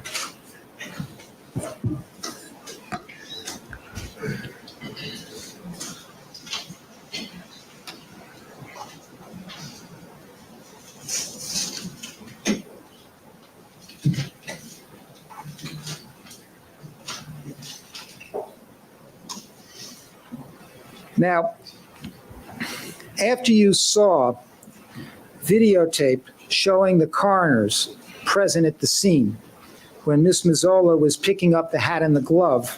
Wrong. Incorrect. You realized Tamagotchi. that you could not Tamagotchi. claim you were that it wasn't the envelope based on the fact that the coroners weren't there. Unintelligible. Overruled on that basis. Also beyond the scope of the redirect. Overruled. Argumentative it is. Sustained. You were shown a segment of videotape which depicted the coroners being present when Miss Mazzola was collecting the hat and the glove. Same objections is beyond the scope. Your Honor, he asked several questions about this. Overruled. Quickly. I'm trying. I'm trying. Yes, I did see videotape. I'm trying to go quickly. And when you saw that videotape, withdrawn. Now, on redirect examination, I'm at page 23045.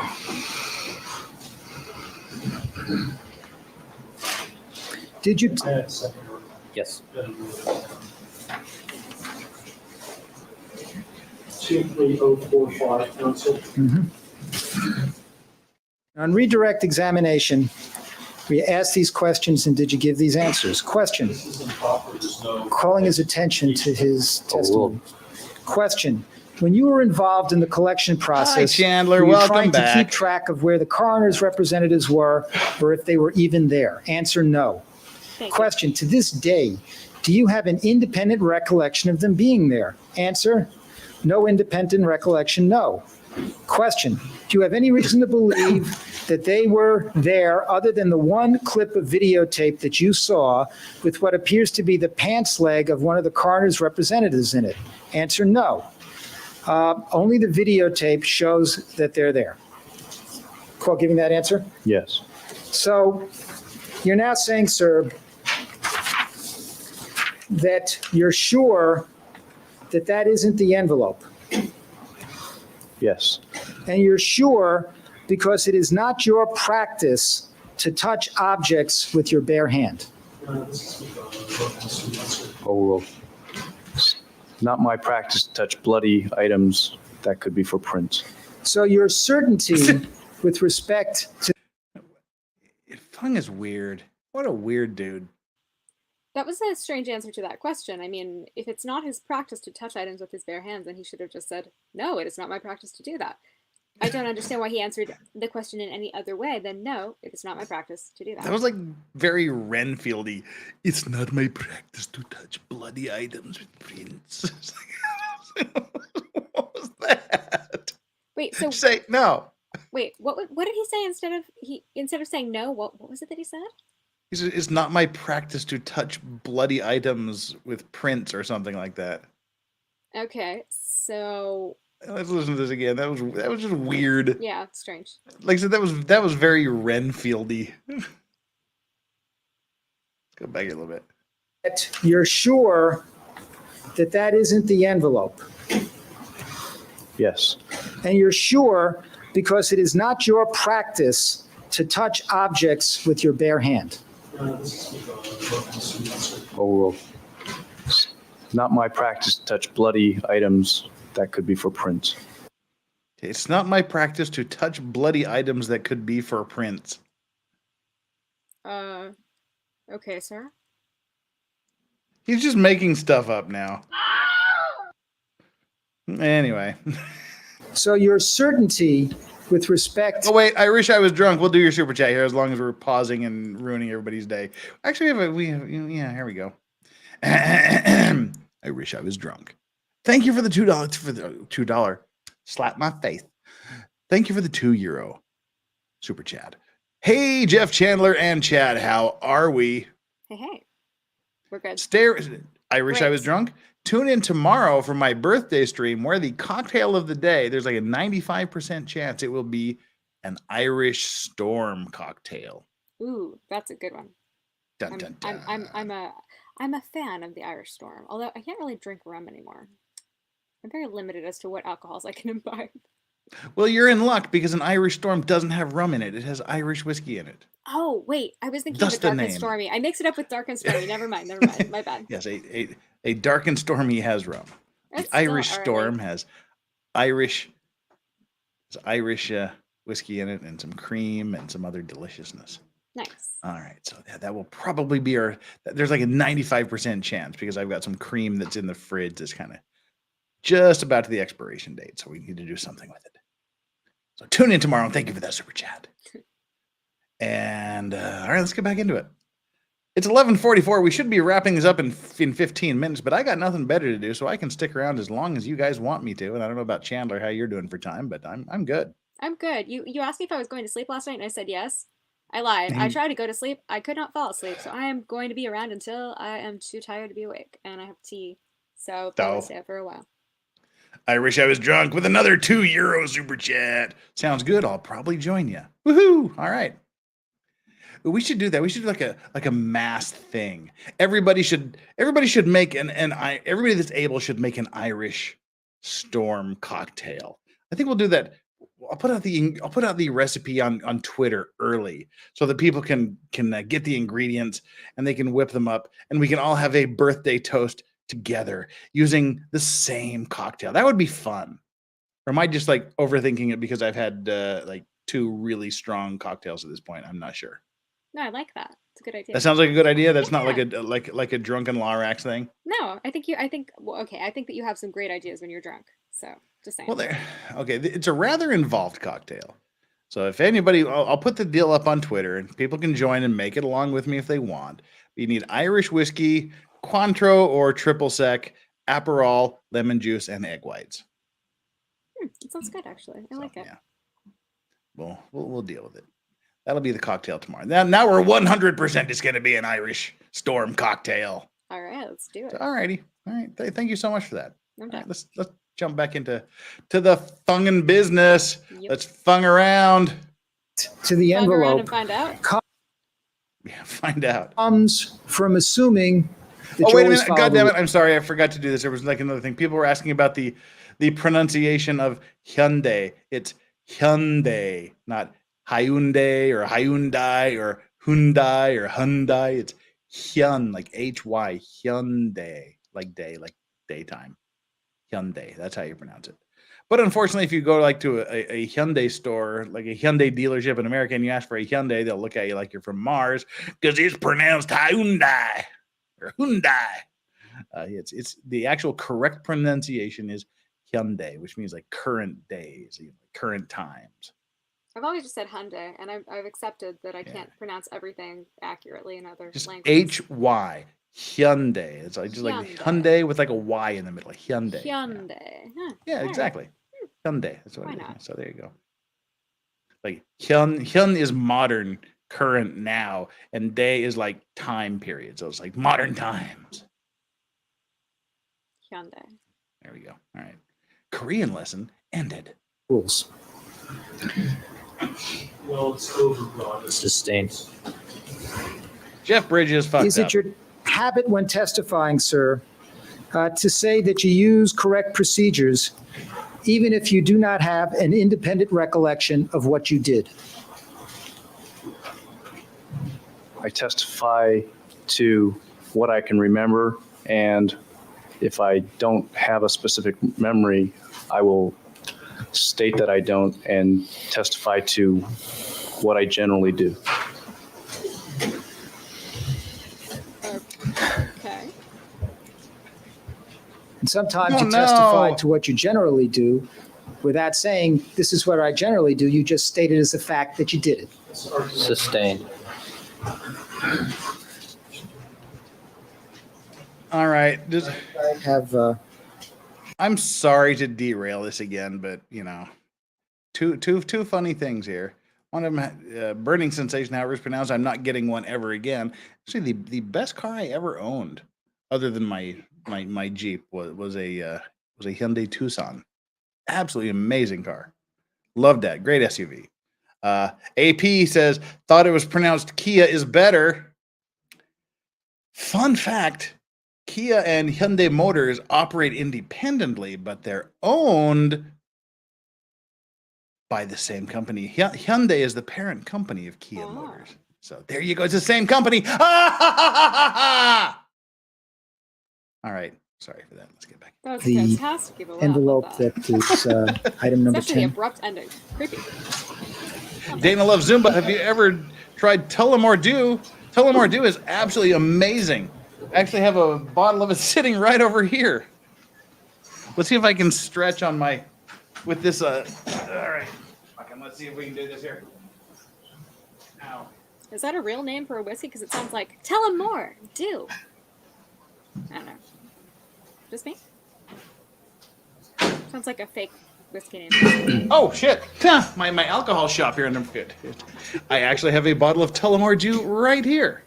Wow, that's real. Okay, all right. So to answer your question, hell yes. Yeah. Now, you recall on direct examination a videotape of you. I'm an alcohol. No, I'm not. Stuffing the. I'm a whiskey gauze pad back aficionado. in the envelope. I have many whiskeys. Save it for the meeting, Jeff. Ryan, can we have a knife again? A knife? Knife, your pen knife, scissors, anything. Now look, how come Judge Ito randomly has a fucking knife on his desk when if any one of these other people had a knife in that courtroom, they would find themselves in jail? He kept that in reach of OJ? Judge Ito randomly has a pocket knife on his desk. It's a murder trial. It's a freaking murder trial. I mean, what is that? I don't remember that. Holy crap. what the hell? Okay, that's weird. How The did that get judge into... just randomly whips out a folding pocket knife in court, in his own court, and it was sitting on his desk. Don't they have to go through metal detectors? Oh wait, this was the 90s. I mean, how did this get Holy in? crap. How did it get in there? I mean, no, I mean, they had to have like gone through checks, security and stuff before they go into the courthouse. It's the judge. I don't freaking know. Was it like that in the 90s? I mean, you went to courts in the 90s, right? Like, well, maybe not in America. Yeah. I'm curious. I mean, I know that things have been different since 9/11, but like, how did he get it in there? No, that wasn't appropriate pre 9/11 either. It's a knife. It's a weapon in court. It's a stabbing instrument in court. No, I mean, I'm not saying appropriate. I'm just saying, like, would there have been security at the front of the courthouse that would have, like, picked up on the fact that maybe he was bringing a pocket knife? Well, he's had it there for a long time because it's been sitting there on his desk. Are you sure? He just pulled it off his desk. Well, okay, it's been sitting there, but like for how long? I mean, for that whole day. I mean, it's not like a random thing he would just take out of his pocket and put on his desk today. I would guess. Well, how do we know how long it's been there? I mean, that's the question. That's weird. Wow. Huh. Well, you don't say. That was like really weird. I got nothing. It's bizarre. Huh. Okay. All right. Moving on. Wait. So, what's he doing with it? I don't know. Oh, he oh, something's happened. I seem to have deleted my stabbing motion video clip. I was looking for that, but apparently it's gone now. I need to add that again. Oh. What happened to my stabbing oh, sorry. This is called a stabbing motion! Stabbing motion! Stabbing motion! Well, all right. So yeah, anyway, Judge Ito has a random folding bladed weapon on his desk in the middle of a murder trial where people are accused of sawing off the heads of two people. Now, you recall on direct examination a videotape of you stuffing the blue gauze pad back in the envelope. Redirect, I'm sorry. Yes. All right. Ronald, can we have a knife again? A knife? Knife, your pen knife, scissors, anything. Oh, things are getting more ominous. Could you please cut the top of the envelope? The same fashion that we did before. Along the bottom again? What's along that? Well, I'll object because it's the same fashion. I think he was wearing gloves in the tape, so. Yes, that's true. Mrs. Robertson, gloves. Dana loves Zumba. What? No love for actually having a bottle of Tullamore Dew nearly within arm's reach? No love for that? Come on. Didn't she super chat that, prompting you to get the bottle? I think you're reading the same super chat twice. Maybe. Ito-san, samurai! Ito-san, samurai desu! Exactly. I mean, it's a pretty weak samurai weapon, but You want samurai? Well, he does have a good watch. What is that? can somebody identify the watch? I'm really curious. Looks like an Omega. Could you please unseal the top and drop the item on the stand? Could be a Timex.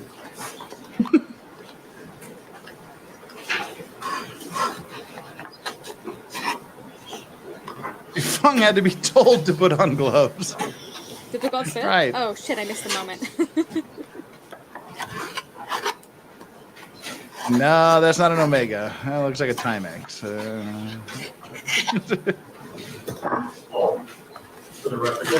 I didn't forget anything. What did I Just put it as you got it.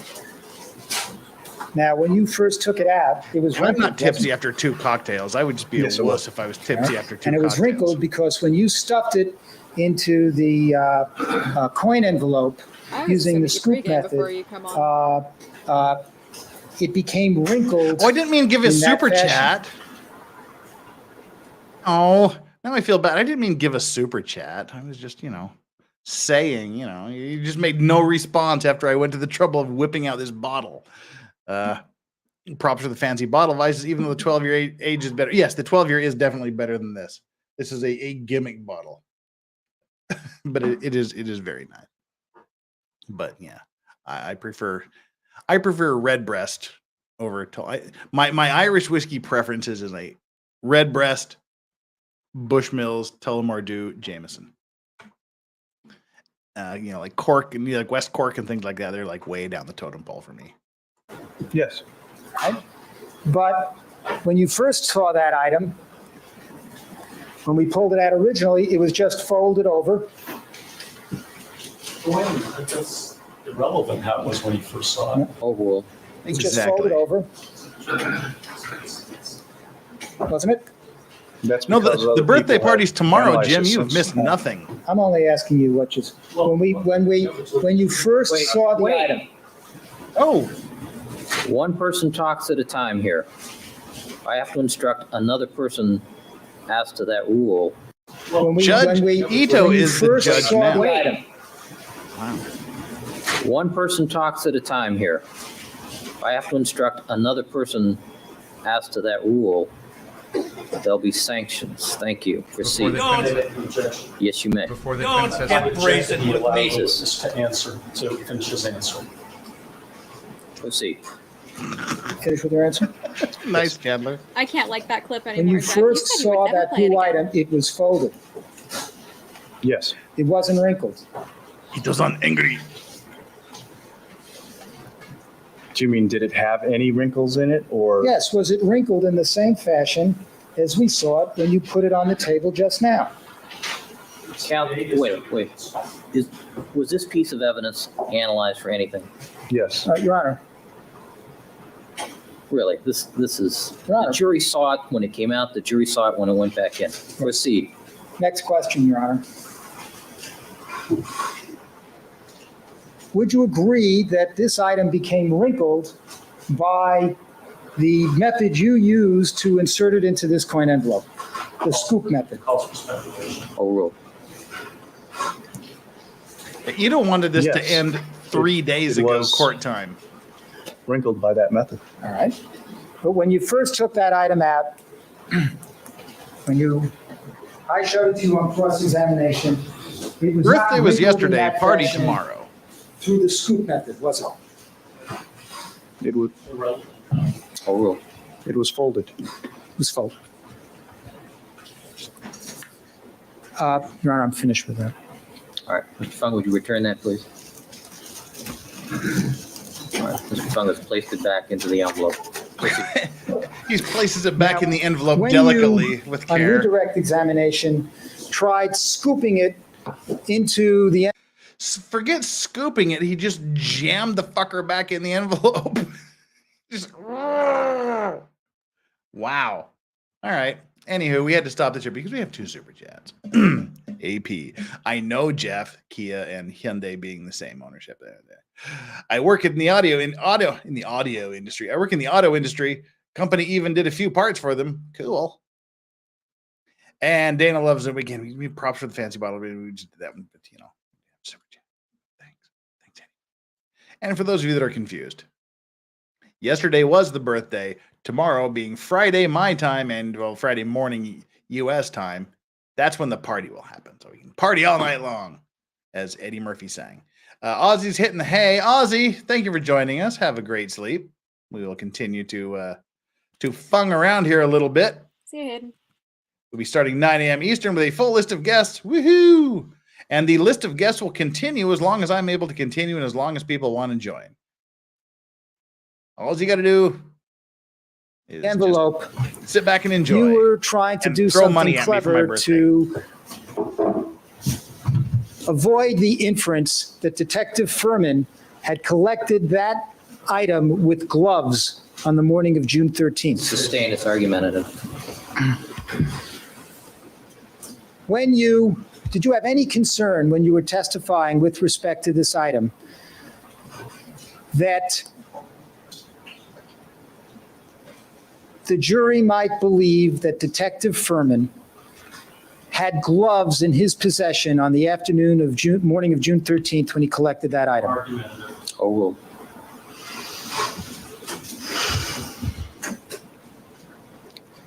No.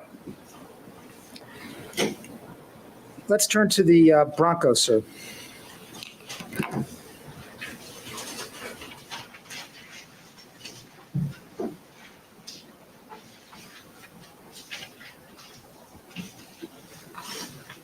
Show you what's been the People's 197B.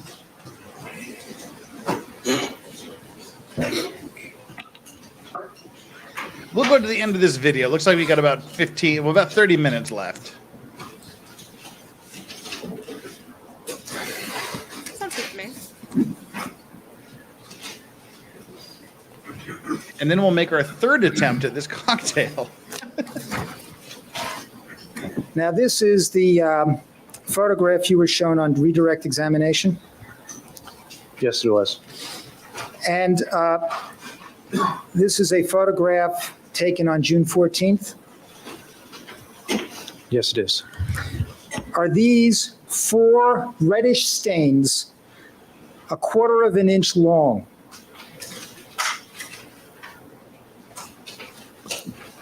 From the best of my recollection, no, they're not. Are these reddish stains that look like brush marks? They don't appear to be brush marks to me. When you observed these items on the door sill of the Bronco on June 14th, were they red?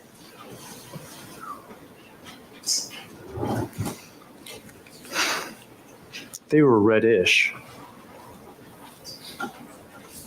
Sure then.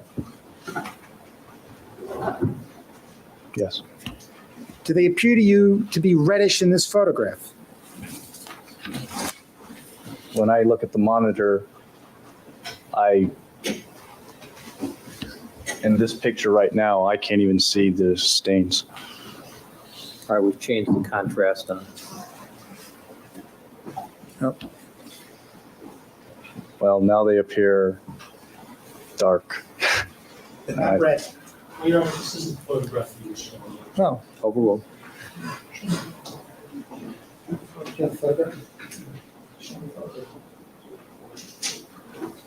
Send evidence. Have you examined the photograph? Yes. Does it look red in the photograph? It looks brown or dark. Oh, in for the fuck's photograph. sakes, do we have to argue about this? Gray or black? It's dark. Specks of dirt? It's not a question. It's a stain. Could it be specks of dirt?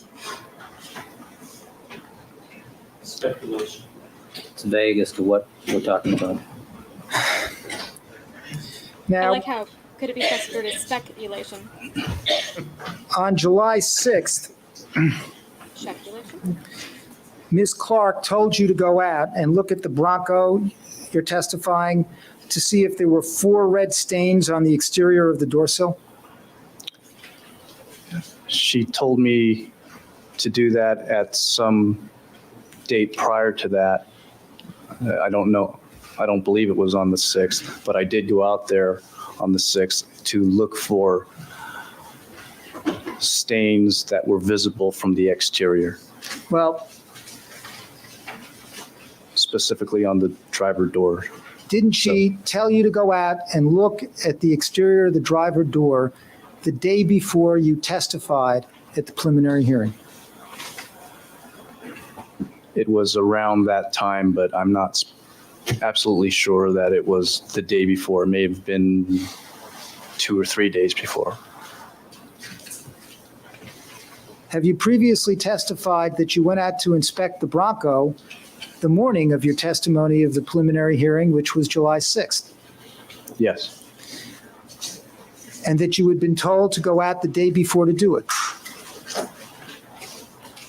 Well, transcript page. Try it this way. Were you informed by Ms. Clark that a detective had testified to seeing red stains on the door sill of the Bronco?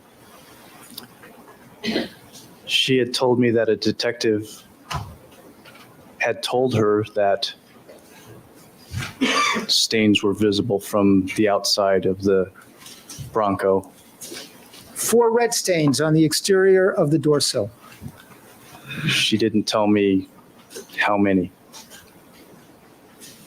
Well, cross-examination, page 22410, line 22.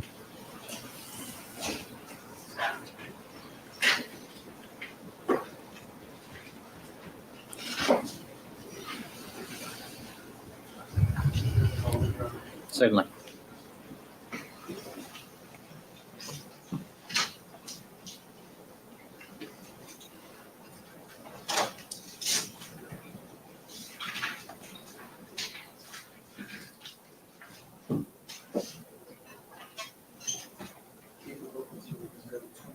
Six next.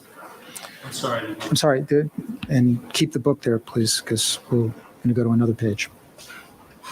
You give me lines. Well, I'm starting at 22410, line 22.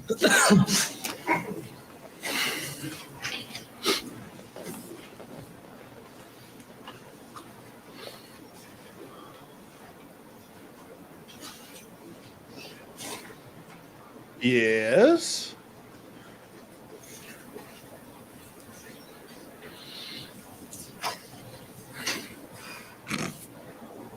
Okay. Ready? Question. Your Honor, I'm going to approach that with objection to this. Is this foundational? No, this is, All right, let me see what the court report is. I love when they take breaks because then we get to skip through a lot. it's got 2 purposes. All right, thank you, counsel. Proceed.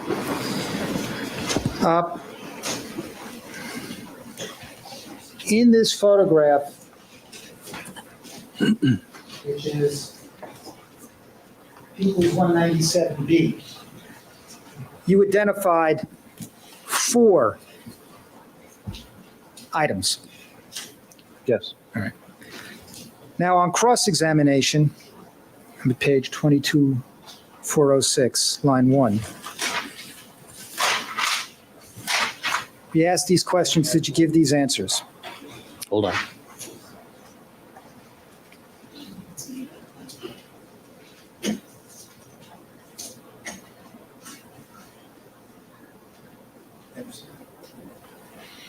Proceed.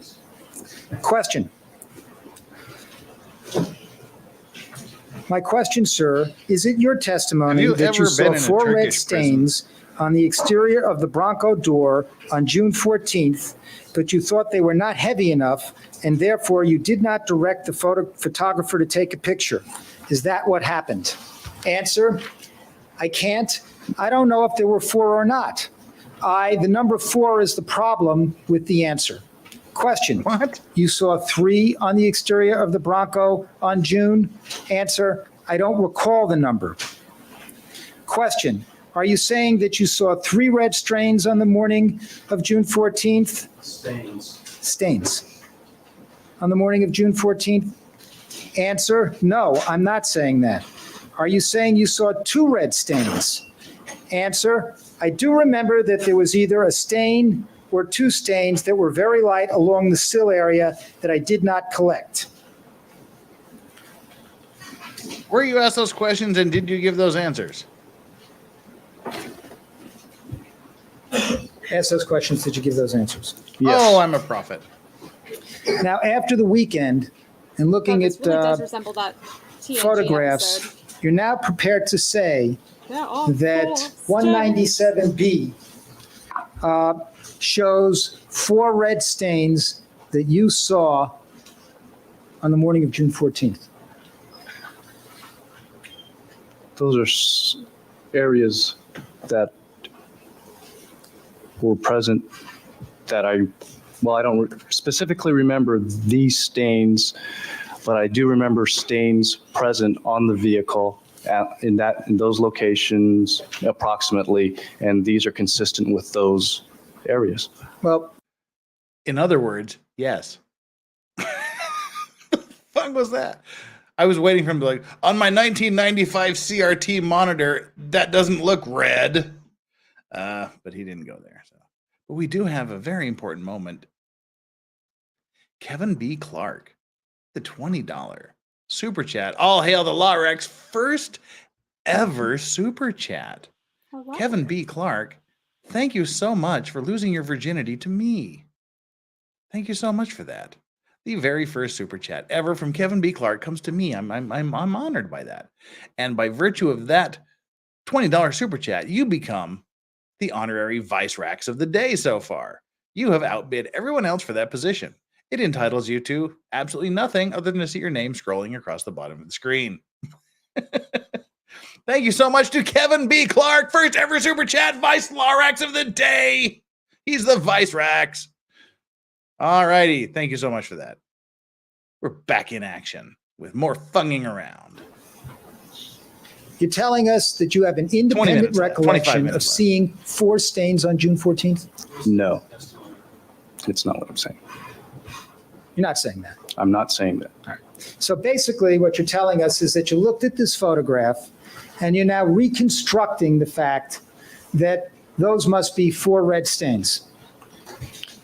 I knew that I remember seeing stains on this door sill that day, and looking at the photograph, I'm identifying these as possible red stains. Now, 3 of the items that you've circled here can only be seen if the door is open. The 2, the very top one and the one to the right, that's correct. So to see these items, someone would have to open the door of the car. To see those, yes.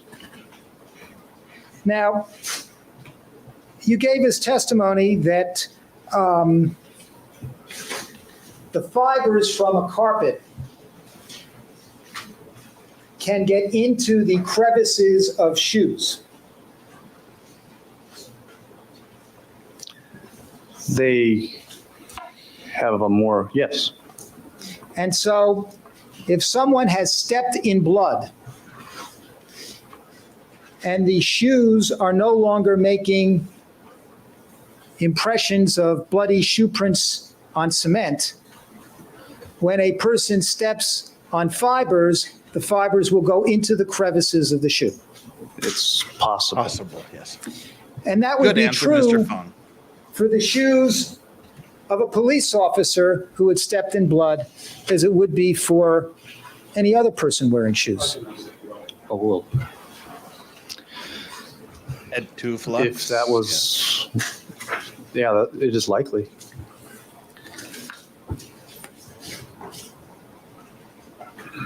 Now, the mat in the car, the Bronco, doesn't have fibers,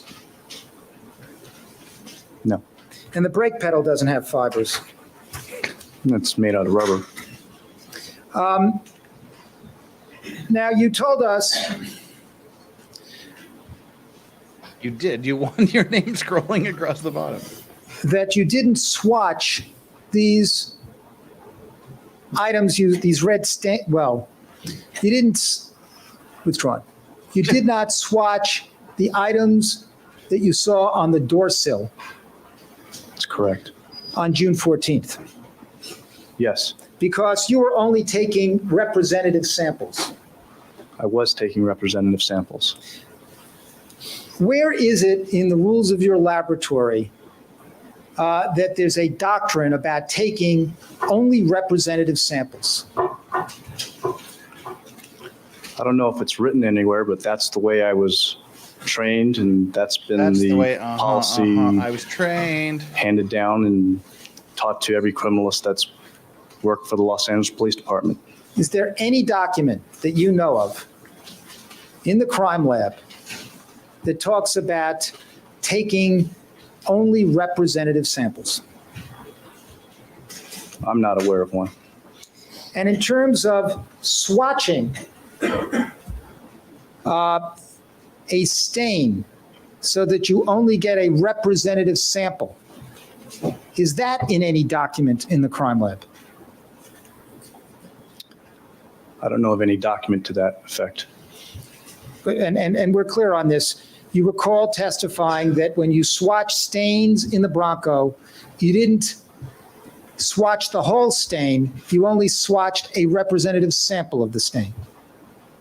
I believe that wasn't for every stain, but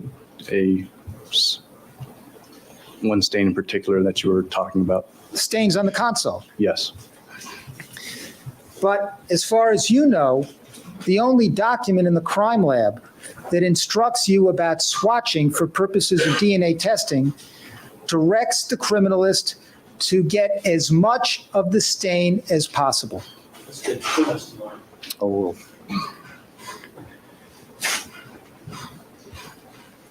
The collection for conventional serological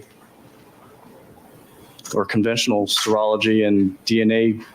Word salad, Fung. Word salad. Essentially the same. English, motherfucker. Do you speak it? Do you recall, withdrawn, haven't you seen a handout that gives directions on how criminalists should swatch blood evidence? If you could show it to me, I may be fresh, but Do you recall you and I went through a form that had about 13 different directions on them?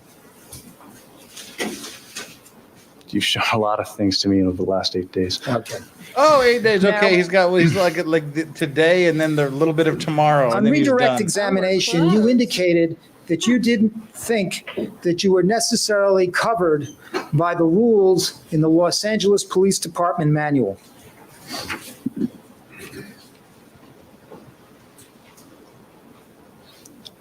I believe I, Let's do it this way. Do you believe that you're covered by the rules in the Los Angeles Police Department manual? Overbroad as to rules. oh,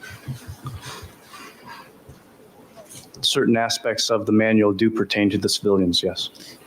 The manual, as it sets forth rules on the booking and handling of evidence, does that govern you? And we got Manual doesn't govern me. He cuts the grass. Doesn't mean we have to do it again. Well, I'll do it fast. I have just 2 or 3 questions here. The guidelines and the general principles are applicable to us, yes. Well, there are guidelines and general principles, but you don't feel that you have to follow those rules as written with respect to booking evidence? Ooh, that's a question. As long as I'm following the intention of the policy. That's a question. That's a damned if you do, damned if you don't question. Because we know he didn't. I want to understand the significance and the gravity. We know he didn't follow the policy. Mm-hmm. The question was, do you feel like you don't have to follow the policy? If he says yes, then okay, so you're above the policy and you don't follow it. And if he says no, then why did you do it? That is a very tricky and excellent trap. I like Yeah, that was a good question. I like that. And you can see he's like, oh, you can know he knows he's doomed because by that little pause he's got going there. Mm-hmm. Yeah, Sheck And then has he's like like, these like top moments. I'd say this is one of them for sure. And he's got like, oh crap, I have to answer this question. Ah, crap. Yeah, the look on his face. And then he has to try to think of he has to think of a way to answer it so it doesn't sound as bad as it really is. He's trying not to show that he's flustered. He's trying not to show that got him, but that got him for sure. Ooh, I like it. Like a fly in a way. Applicable to us, yes. Well, there are guidelines and general principles, but you don't feel that you have to follow those rules as written with respect to booking evidence?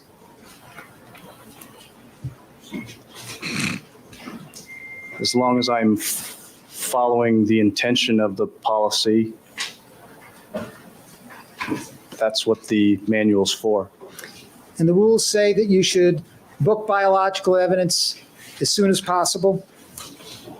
Yes. And in this case, you did not book by putting the items into the evidence processing, the evidence control unit. The swatches from Bundy or Mr. Simpson's blood sample or the glove or the hat or any of these items until June 16th. This stuff would be redirect here. Well, booking those items of evidence by June 16th was very quick. My question, sir, you did not take them to the ECU and have them stamped and booked until June 16th. Were they collected on the 14th? That is correct. Now, you've told us. I do need to quickly pause here because we have a distinction to make. We've had a couple of people bring up, that was why didn't they object? That's a loaded question. And JKD Buck saying, that's like asking if you stopped beating your mother or if you stopped beating your spouse, and you're not really, because that question comes out of the blue with no foundation. Those type of questions, you're just out of the, Mr. Fung, if you stopped beating your wife, if he says yes, that means he used to beat her. If he says no, that means he's still beating her. But what we've done here is he's already proven, he's already established he doesn't follow the rules that are set out in the manual. In fact, his first day in the job, he didn't realize that there was a procedural manual and he was supposed to keep a copy of it in his van. Right. Yeah, and so he's broken all of these, and he's specifically this. They collect evidence. He's not even sure what order they collected the evidence in. They put it in the van. Some of the evidence apparently ended up at one of the detectives' houses overnight. Then they put it in the evidence room, the evidence locker, but they didn't book it into evidence. They just left it on a table overnight, and they did all of these improper things. So they've already established he's done something improper. And what he's asking is, so you think it's okay for you to do something improper? So it's different. It's not this loaded question. Have you stopped beating your spouse? It's like, we know you've been beating your mother, so you think it's okay to beat your mother.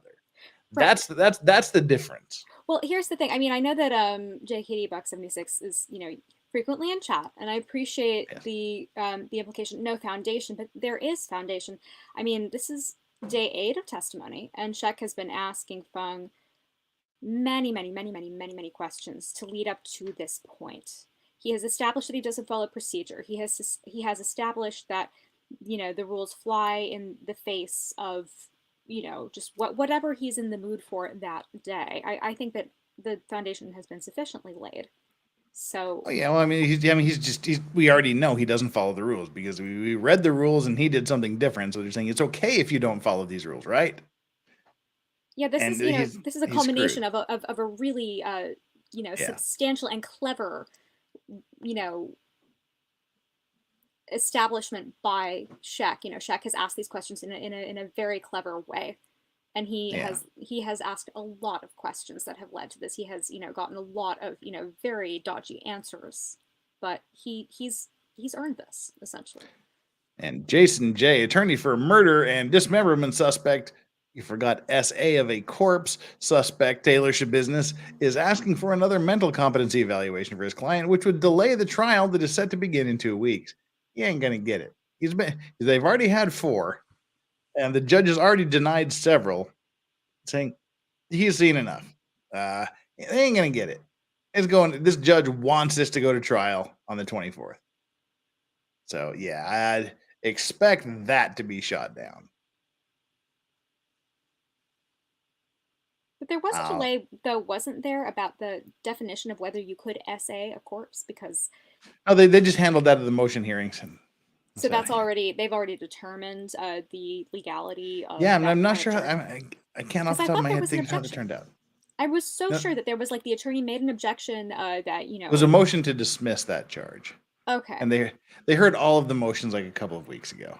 I'm not sure if he's ruled yet. I'm not sure if they've ruled on them yet or not. I'm really curious because that was kind of an interesting question. It's a very interesting argument. Yeah, we'll be talking about it before the trial because I thought it was kind of interesting.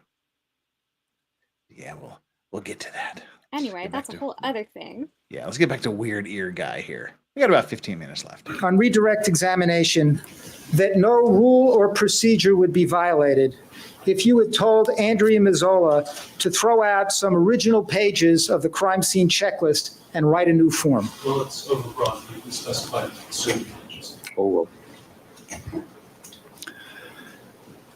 I stated that they could be rewritten.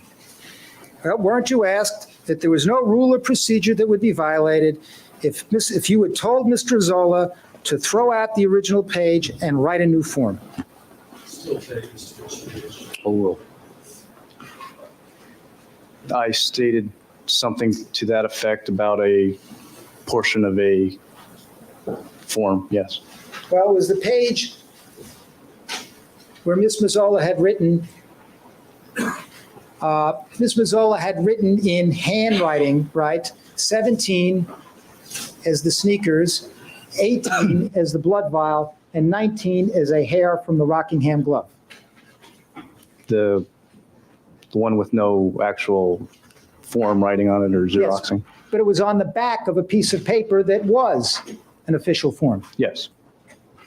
Well, are you telling us that that form could have been, that original piece of paper could have been thrown out without violating any rule? As long as the information was transposed to another form. So you feel you have no obligation to save original documents? It's also irrelevant. It is the document. In your crime lab, are there any rules that require you to save original crime scene checklists? It's still be relevant these days. All right, he asked questions that you could just throw these out. Answer the question. Once he said grudgingly. There are rules, yes. The rules are that the originals are supposed to be kept in one place in the laboratory. The final version of the originals, yes. Now, you were informed that there was a court order to produce original documents in this case. Eventually, well, one was ordered, yes. Well, do you recall, when did you first learn that there was a court order to have original documents examined? It was somewhere around the preliminary hearing. That's what I recall. Preliminary hearing, that was in July 1994. That's what I recall. I don't recall when it was. Somebody asked you in July of 1994 to produce your original documents of the crime scene checklist? To the best of my recollection, I don't recall exactly when, but that's when I recall. Who asked you to do that? I don't know. Someone in the lab? I don't recall. Do you recall anything? Did Michelle Kessler or Greg Matheson review your originals in July?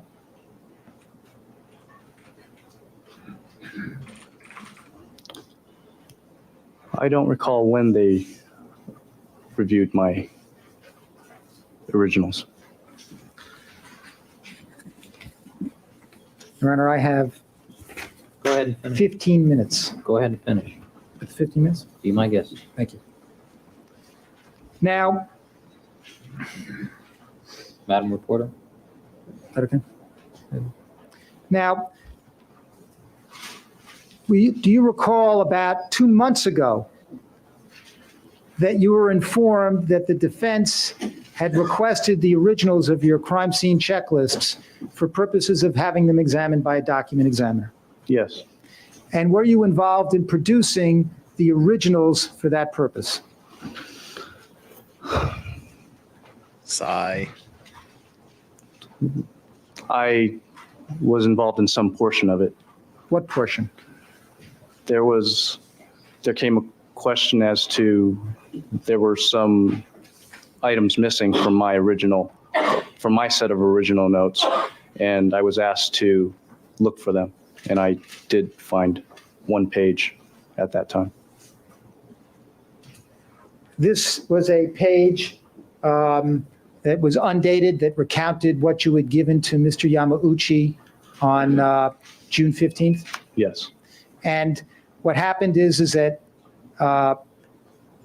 someone came to you from either the lab or the prosecutor's office and said, this page isn't an original. Can you find the original? Mr. Matheson called me and asked me if I had that page. And you went through the blue notebook in front of you? Yes. And you found the original for that page? Yes.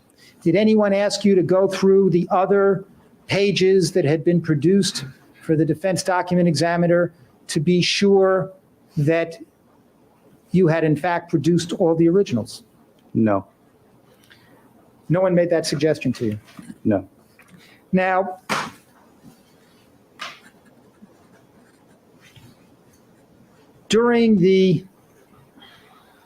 before my cross-examination ended of you,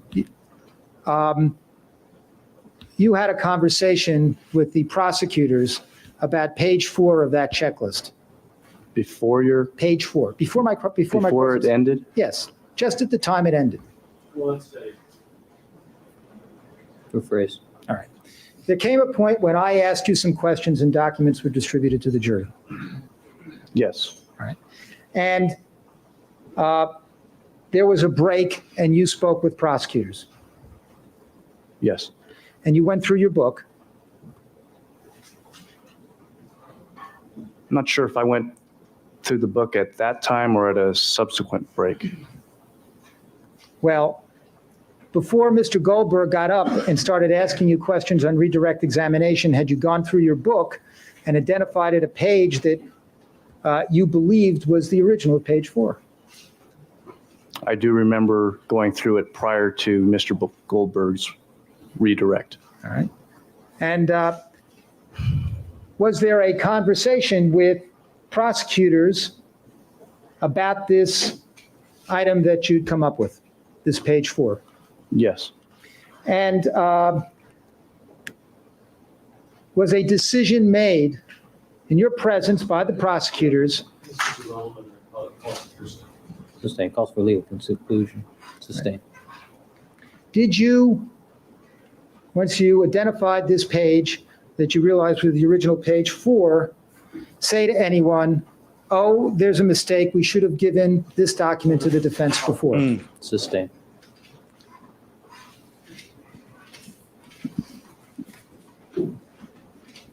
Just a few questions about the blanket. Maybe one. In your judgment, sir, is the only way to have secondary transfer of hairs, fibers, and cellular material from the blanket that was brought to the Bundy crime scene to waive it? Hairs, fibers, and cellular material compound. Overruled. Is that the only way? Yeah. for it to transfer. Yeah. The most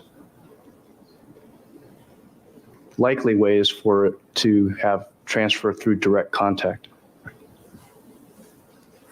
Now, I'm now at 23137, line 16.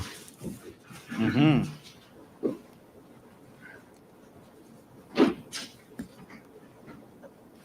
Let's cover them, so. Certainly.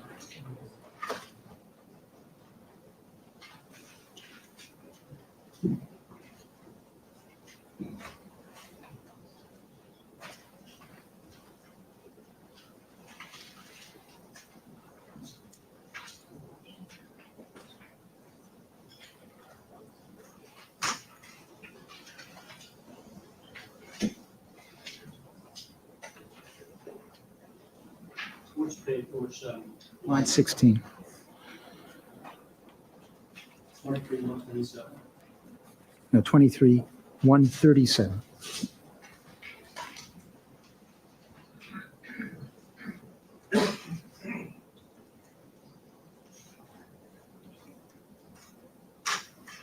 Through 17. I just have it here and I'll just start reading. You want? Yeah, page.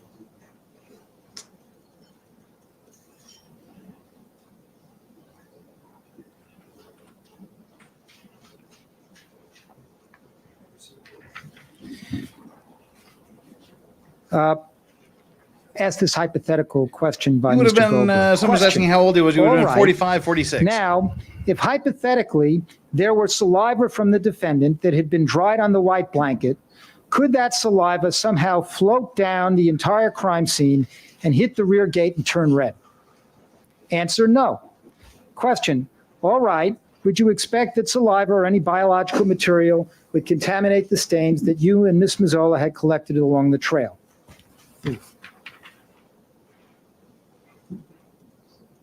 Answer, given your hypothetical, no. You were asked those questions, gave those answers. Not impeaching, so it's irrelevant. It's foundation. Yes.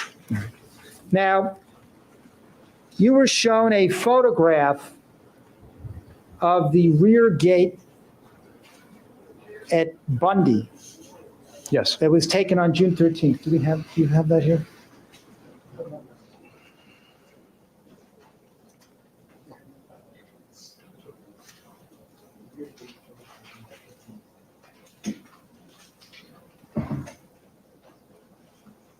Let me see if I can find the exhibit number.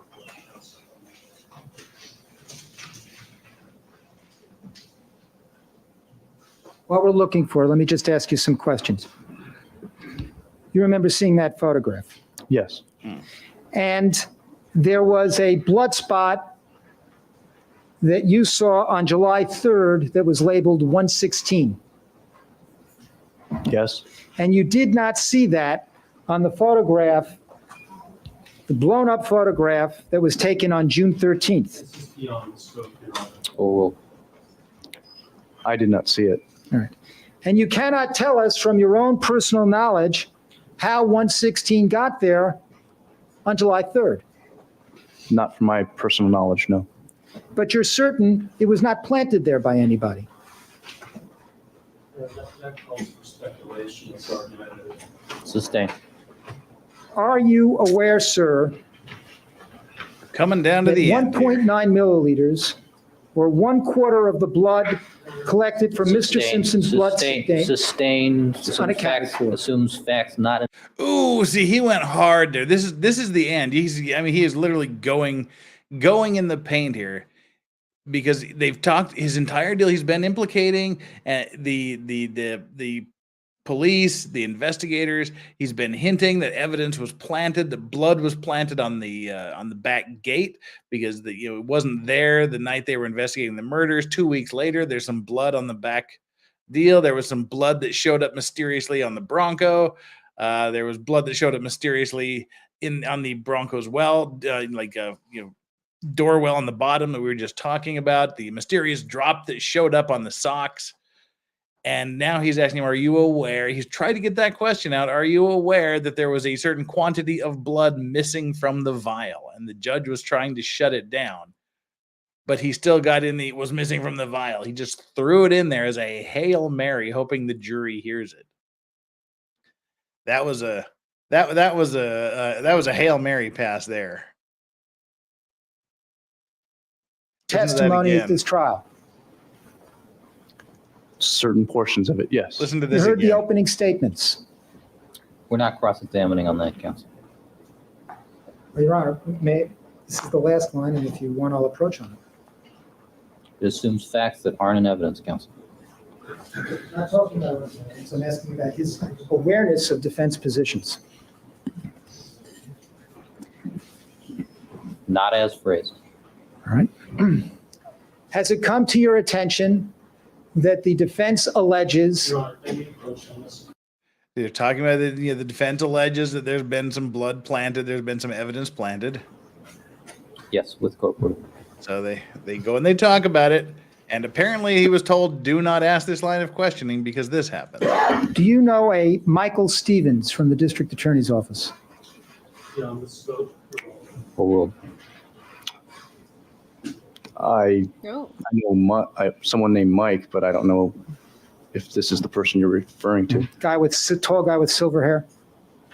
Wait, I didn't go back far enough, did I? Do you know I know a who you're talking Dana about. Thompson from the district attorney's office? I've met Dana. All right. You know Mr. Thompson to be a senior investigator in the district attorney's office. I only know he works for the DA's office. Has either of these gentlemen ever asked you any questions with respect to the handling of Mr. Simpson's blood vial? There we go. On the scope. Overruled. No.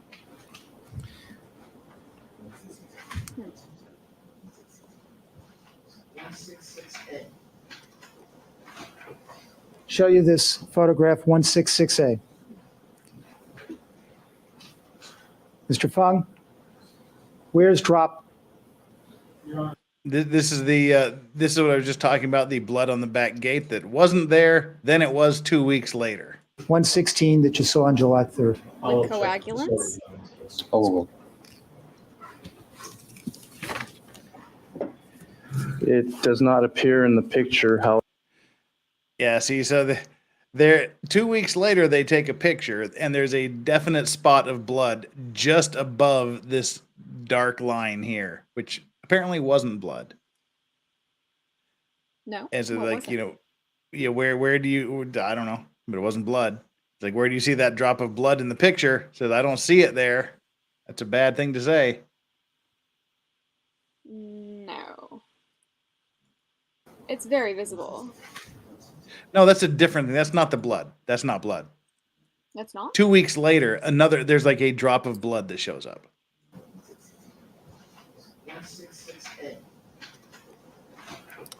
Show you this photograph 166A. Mr. Fung, where's drop 116 that you saw on July 3rd? I'll check. He's already on this. Overruled. So where's the drop of blood that was in the picture that you took 2 weeks after It does this? not appear in the picture. However, it may be on the curved area behind it. It just doesn't appear in the picture, though. And it may be that it got there sometime between June 13th and July 3rd. You can't tell us from your own personal knowledge. I didn't make a motion. Let's try it. Sustain. No. All right. That's it.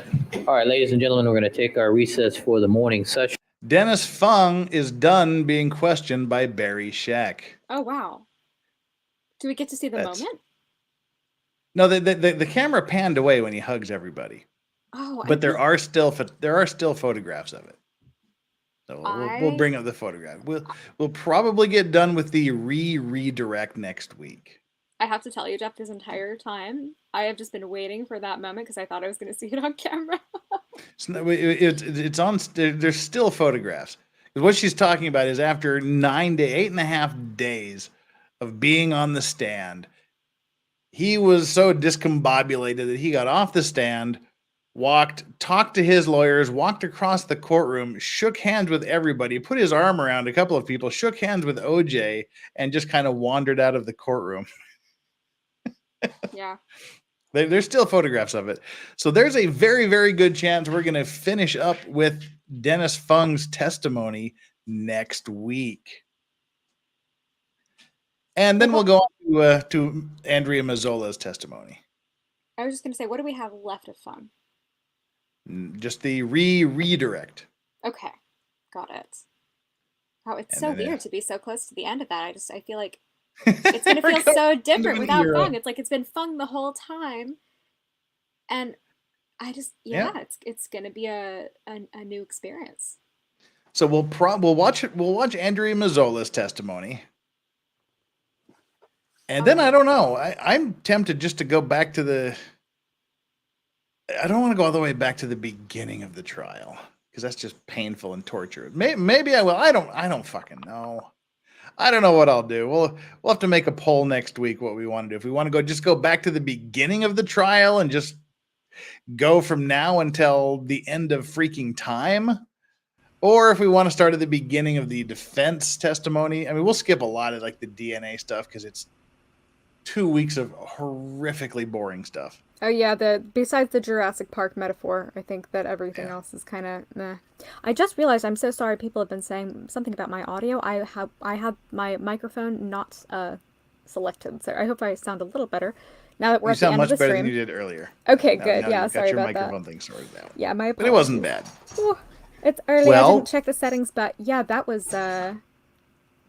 I mean, I just love Barry Sheck. I love watching him work his magic. I love watching him make people squirm on the stand. It's fantastic. And I'm going to try desperately to get him on here as a guest. That would be I'm going to try desperately. A dream. I mean, sending emails, making phone calls. I'm going to do it. If you had him on and it was 3 a.m, I would set my alarm for that, and I would probably chug like 5 espressos just to keep myself awake so I could watch the whole thing in real time. Well, he's one of those guests that I don't care what time it was. I would adjust my schedule accordingly. Oh, totally.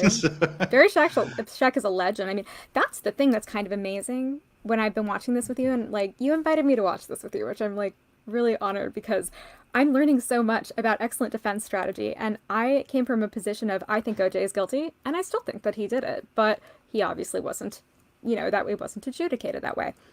I so respect Barry Sheck's ability to examine, and I so respect the flaws in the investigation that he is opening that I don't care about whether OJ did it or not.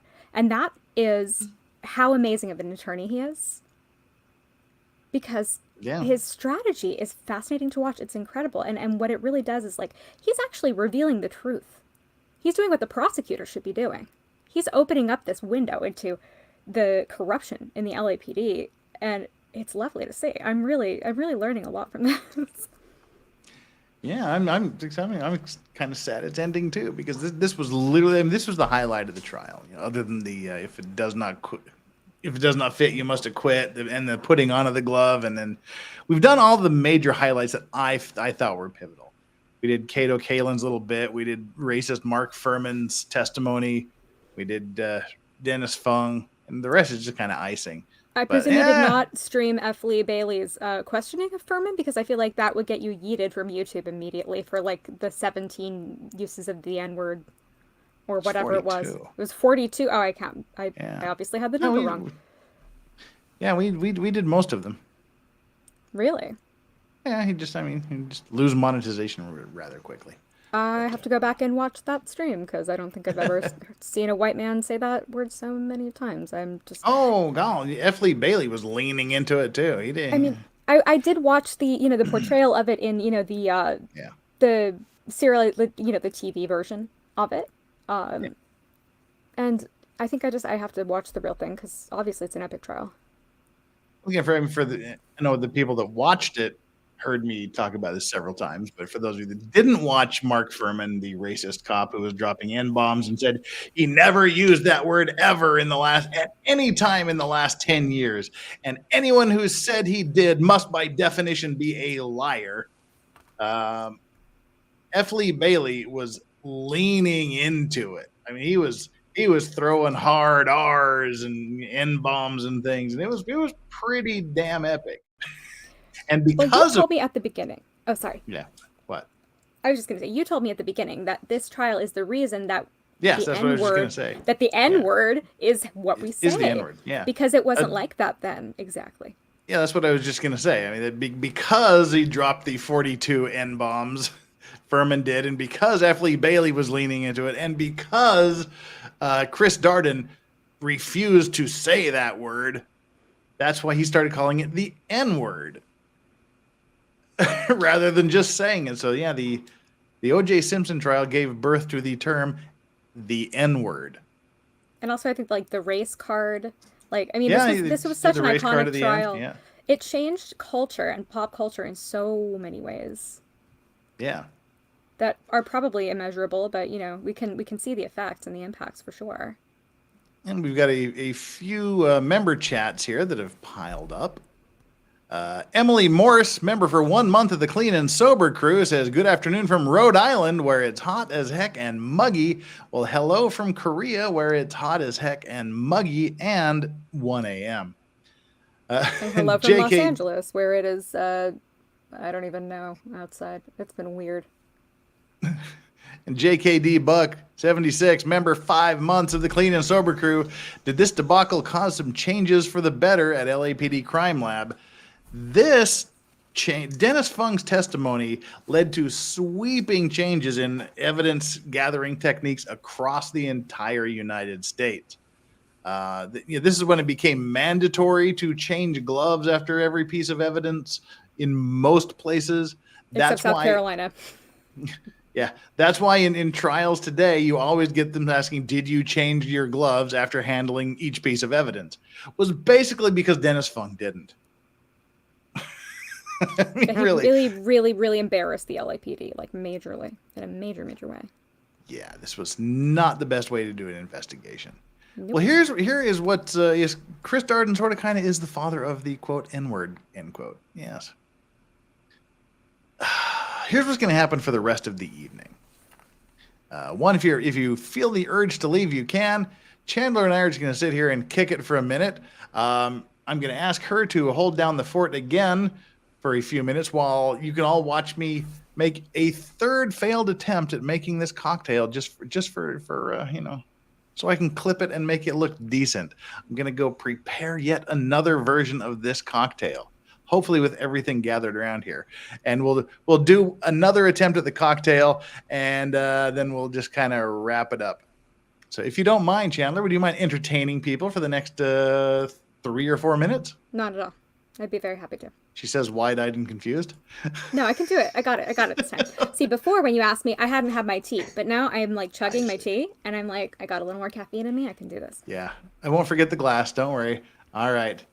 I think we're good. I think we're going to do it. I think we're going to do it this time. I have faith in myself. I just started to make these mistakes with the cocktails yesterday. I Whatever. have faith in you. I'll be right back. You've got this. I do, I hope. All right, everybody. Well, I'm Chandler Remington, and I am a guest on Legal Vices very frequently. If you don't know me already, I have been invited to come onto OJ Thursdays, and I have had the pleasure of doing so since, I believe, February, and I love it. I'm a paralegal, and I want to go to law school, as some of you may know, and part of the reason that I really like watching this trial is because I'm learning a lot about how one does lawyering really well. You know, how you are a very good defense attorney, how you pivot when you get flustered. I think Barry Sheck is a master at that. And when I got to law school and I end up, you know, figuring out how to litigate, I would love to be able to emulate some of the things that he does here.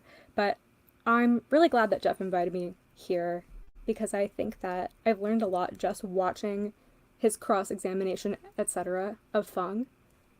It's been really incredible. I know a little bit about witness preparation.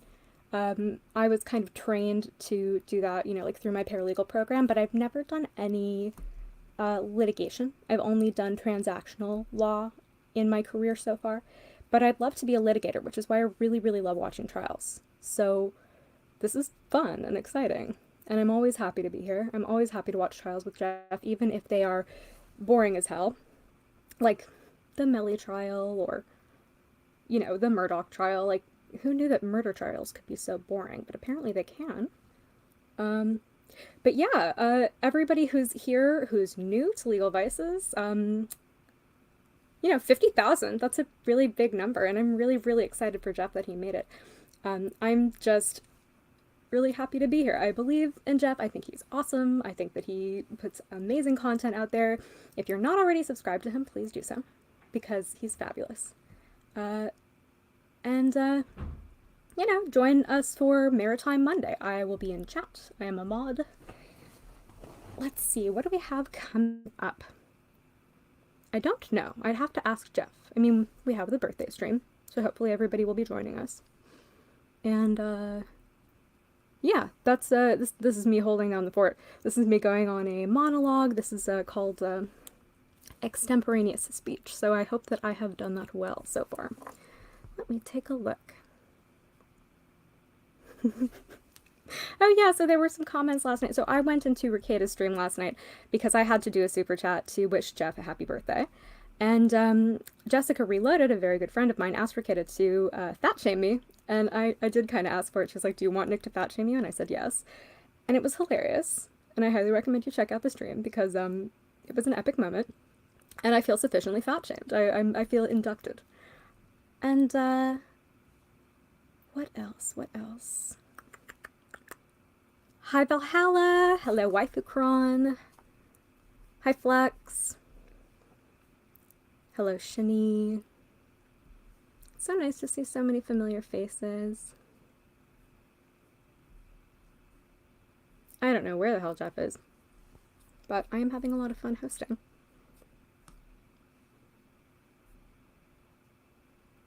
When am I taking the LSAT and how is my study going? I'm taking the LSAT in October. I had to push it up a little bit because of Matsuri, and I'm looking forward to it. But I want to be really prepared for it. So I have taken a little time off of LSAT study just to work and save money. I'm really looking forward to doing my LSAT because that'll just be one step closer to law school. Do you have all your ingredients?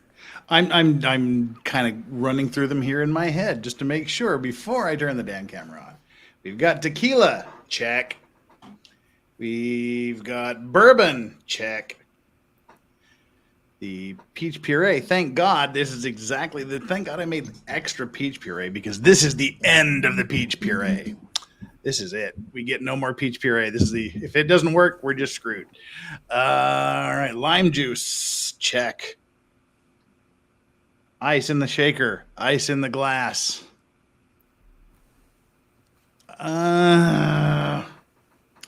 Let me get some garnish. I will be right back. As long as we're gonna do this fucker right. I agree. I'll be back.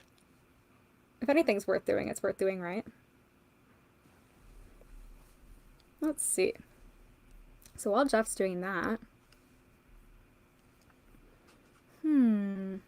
what's next on my channel? That is a very good question. I am trying to figure that out. Usually I can only focus on one thing at a time, and I've been thinking to myself recently, I need to get back into YouTube because I did kind of start it. I have been so focused on work, and I've been taking an incredible constitutional law class that Andrew Branca invited me to join, and so I have not had time to think about content, but if anybody wants to hear about specific topics, you're welcome to float them, and I will definitely be putting stuff together. Give her some ideas. Yeah, totally. And, I definitely have ideas. I just have to flesh them out a little bit and work on them. You will see stuff probably within the next couple of weeks. So stay tuned. All right. I think we're ready to make our final attempt. If this doesn't work, we're just plain and simply screwed. Is everybody ready for the third attempt at the Peachy Keen cocktail? Well, you know what they say. Third attempt. Third time's the charm, Jeff. It better be because it looks like we're out of tequila. We don't have any more puree. Oh, and just for you, like I said, I found the first bottle of mezcal I have ever actually seen for sale in the wild. I love mezcal so much. I know. That's why I got it, because of you. I was drinking mezcal the other night. We were playing this drinking game. I was watching this Irish movie with Waipu Kron and her husband and Jessica Reloaded, and we had to drink every time they said Rowan Inish, and I had mezcal for some reason instead of whiskey, but I got really drunk. You watched Rowan Inish. Yeah, The Secret of Rowan Inish. It was actually a lot better than I expected it to be. It was so much fun. We had a great time, but we got plastered. It was great. Speaking of being plastered, I'm going to bump you out here, and we're going to make our third and final attempt at this. Let's do it. Okay, everybody, are we ready? This is it. This is do or die. Now the pressure's on. See, now I'm trying not to fuck up, so I'm going to fuck up. But now that I think that, I'm not going to fuck up. But now that I think I'm not going to fuck up, I'm going to fuck up. Fuck. All right, here we go. No triple second this. Come on. All right.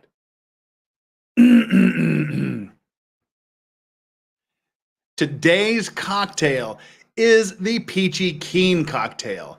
For this, you're going to want to take a shaker filled with ice, put in 1 ounce of peach puree or peach jam. To that, add 1/2 ounce of simple syrup. And then you're going to add the juice, about 3/4 of an ounce of fresh squeezed lime juice. And then you're going to want to add 2 ounces each of a añejo tequila, an aged tequila. So 2 ounces of that. And then 2 ounces of a bourbon. Add 2 ounces of bourbon to that. And then you're going to want to take and put it in your shaker glass in. Give it a good shake to chill it. Get it nice and cold. Open that up. Strain it directly into your ice-filled cocktail glass.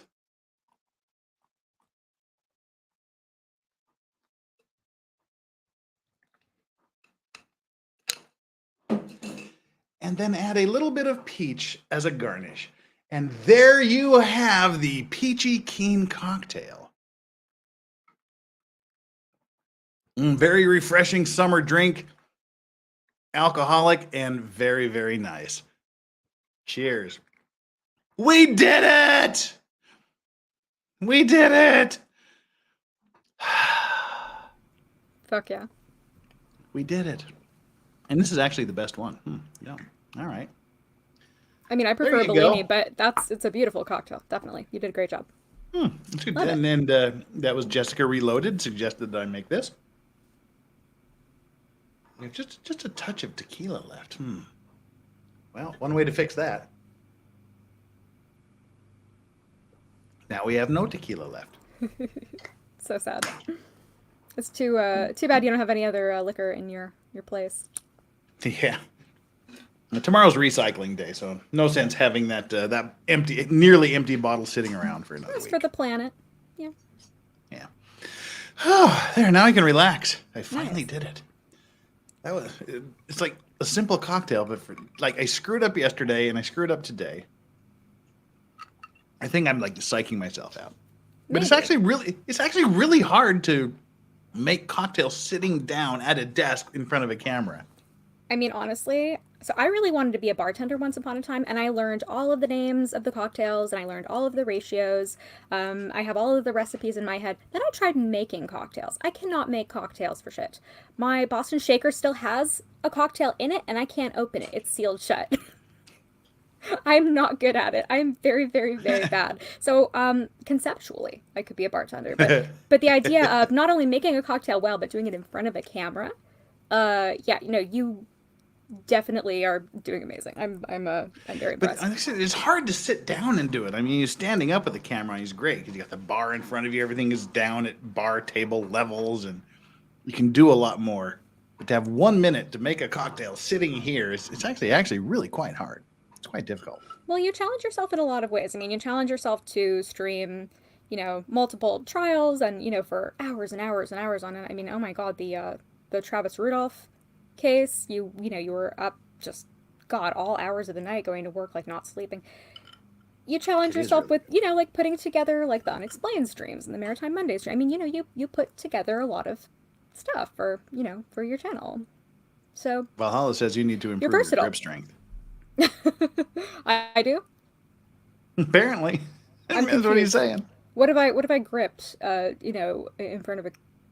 I don't. Nothing ask. in front of I a don't- camera. I I hope you haven't gripped anything in front of a camera. I couldn't possibly. I have no idea what you're talking about, but I appreciate any joke made at my expense. Keep them coming. That's what she said. Anyway, all right. Let's see. We might fall under 50,000. We've lost 4 subscribers since we started. Have we? But see, that's the thing. I mean, I'm expecting a huge drop off because it went up so rapidly. Yeah. People are gonna be like, what did I do? I'm expecting people to check out here, but we'll see how it goes. But I got over 50, so eat that, YouTube. I made it. Excuse me. All righty. It's totally my fault. I'm sure. I'm driving them away. No, it's because of you. We're to this point. 171 people are still sticking around. We felt just shy of Doggo Camp today. But hey, birthday stream tomorrow. That's the big news. Birthday stream tomorrow starting at 9 a.m. Eastern time, going until I am no longer able to go due to tiredness, booziness, or a little combination of both. We'll see. So, and F it Friday rules will be in effect. But it's not F it Friday. It's just the birthday stream. The actual F it Friday stream will happen next Friday. So I'm double dipped in the griftometer. And if you can handle it. 2 weeks in a I row. said that if I got to 50,000, I would do a 24-hour stream. I don't know when I'm going to be able to do that. Because tomorrow is the F it Friday. Tomorrow is birthday. Next week is F it Friday. For some reason, my brain tells me I have something going on the 21st. The 28th, the Legal Mindset's probably going to come down and hang out that weekend. And then it's get ready to go on vacation weekend. Then it's 2 weeks in Texas. So the F it Friday, the 24-hour stream will probably be at the end of August, because I certainly wasn't planning to hit 50,000 subscribers anytime soon. And pretty much the next 2-month weekends are full. That's reasonable. Yeah, so we'll You'll get to it. Yeah, we'll get to it. Like I said, either the, I don't know, if Andrew doesn't come, probably the last weekend of this month. If not, it'll be towards the end of August. All right. Now, I don't know if we'll be able to do an F it Friday stream in August or not. If we do, it'll probably be like the last weekend, and then we'll have to do one like 2 weeks later. So I'm still kind of trying to figure out how I'm going to do this. Like last year, I didn't do much streaming. Just kind of sat around and hung out a little bit during vacation on a couple of nights. I don't know if I want to do live streams or whatnot, because I just have a tablet, and the tablets just are essentially large phones, and StreamYard sucks on a phone. It's just horrific. Mm-hmm. And so it sucks on a tablet. It's just larger. Because you can't share screens. You can't do anything nifty. So part of my brain is telling me to buy a laptop, but I would literally never, ever, ever, ever use a laptop. So I'm trying to resist that stupid part of my brain saying, buy a laptop so you can stream while you're on vacation. I mean, I have a laptop, and I'm probably going to be streaming while I'm on vacation. If you use your laptop, I never, ever, ever, ever use a laptop. I have no use for a laptop. And I would literally use it for 3 days on my vacation. I mean, it's the only computer that I have, so I need to upgrade for sure. But I mean, if I had a better computer, I probably would never use it either. So that makes sense. Look, I think that you have enough like epic streaming events planned. So the idea of a 24-hour stream is awesome. But like you're doing this, like this big birthday thing tomorrow, and like you've got stuff planned that people are going to really enjoy. That's going to be exciting. You've got Fuck It Friday next week. It's like, the 24-hour stream.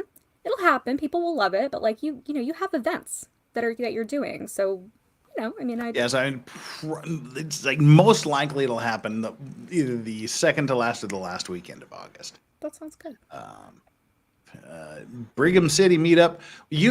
I'll be in Houston from the very late night of the 9th until the evening of the 13th. Is that when it ends? Yep. Yeah. Late night of the 13th, I believe. I don't know. Late night of the 14th. I don't know. 13th. I think I might be leaving on the 4th. I have no fucking idea. You said that you were leaving on the 13th. Okay, then I'm leaving on the 13th. That's what you told me.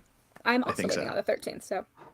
Yeah, like late in the evening on the 13th, I believe I'm leaving. Then I'll be going to Utah, so I'll be available in Utah from the 14th to the 21st. I'm going to be going through Brigham City. I'll keep people posted because I know Danny and I were gonna hang out in Salt Lake for a while, and then we might do a joint stream there, have like a joint meetup thing at Lake Effect Bar in Salt Lake. Definitely Peach City and Brigham City. We had a very, very small meetup there last year, meaning me and Lady Autumn Sky hanging out in Peach City and Brigham City. We'll do like that. I'm not going to Ogden because Ogden sucks. Like Layton Hills Mall is about as close as I ever get to Ogden for those of you in the area. Ogden is just a hellhole. Sorry to anybody living in Ogden. I know if you're living in Ogden, you're not there because you want to be. But yeah, we'll do something like up north and then in Salt Lake. Yeah, you're in Layton. You're right between Salt Lake and Brigham City. So yeah. So you can come to both of them. I don't know. Like I don't plan my vacations. That was stuff I did when I was married and had girlfriends that would come on vacations with me to plan every fucking minute of your vacation. When are you getting a hat? Well, that's Flux is going to come to. She arrives in Houston, I believe, on the 11th. She said. Yep. Flux, are you getting to Houston on the 11th? She is. We coordinated our travel because we're going to share a room, so we're all going to be coming in on the 11th and then leaving on the 13th, roughly the same times. Because she wants to go get a hat with Hayden and I. So Hayden, Flux, and I, and if anybody else wants a cowboy hat that happens to be there, we're going to make a pilgrimage to the Miller Hats mothership. I might want one. I look really good in hats. It's a fact. Like an early afternoon on the 11th, we're going to head on over. That sounds really fun. And pretty much every other time, I'm just going to be drunk for like 3 days. Mm-hmm. I'm ready. That's kind of all I'm going to do. And I don't know. I don't have a table, obviously, because who the hell am I to have a table? A table? Yeah, like at Anime Matsuri. Oh. I mean, the anime thing is just like such an afterthought. I mean, I honestly haven't even bought my ticket for that yet. I mean, Rackets will have a table, Camelot's gonna have a table, Legal Mindset's gonna have a table. There's a YouTube section of the thing. Right. But I'm like, who the hell am I? You're Legal Vices. So you just hit 50. Maybe next year I'll have a table. I don't know, but I'll just be wandering around. So anybody sees me, say hi. And maybe we'll just I'll hang out in one corner of the room for an hour a day or something. I don't know. We'll worry about it when the time comes to anybody that happens to be in the Houston area. Other than that, Utah, will do a couple of things in Salt Lake and Brigham, whatever. Smopo Vienna, Legal Vices question on the first shower, then bath rule on your side of the planet. What's the rule on an accidental fart in the bath shower again? There are no rules. Just be yourself. Jeff, our table is by the pool. Your table can be by the pool, Flux. I'm not going anywhere outside Houston in the middle of fucking August unless I absolutely have to. If the pool is inside the hotel, then yes. If it's an outdoor pool, I'll just look at you through the window. It's Houston. They literally said 3 days ago, Texas registered a higher temperature than 99.9% of the rest of planet fucking Earth.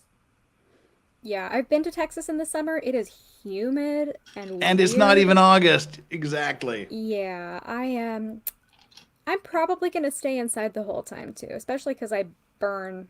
I don't tan, I just burn. Yeah. So even if I put on sunscreen. Well, see, me, I the first time I go out, I burn, then I peel, then I kind of tan the rest of the summer.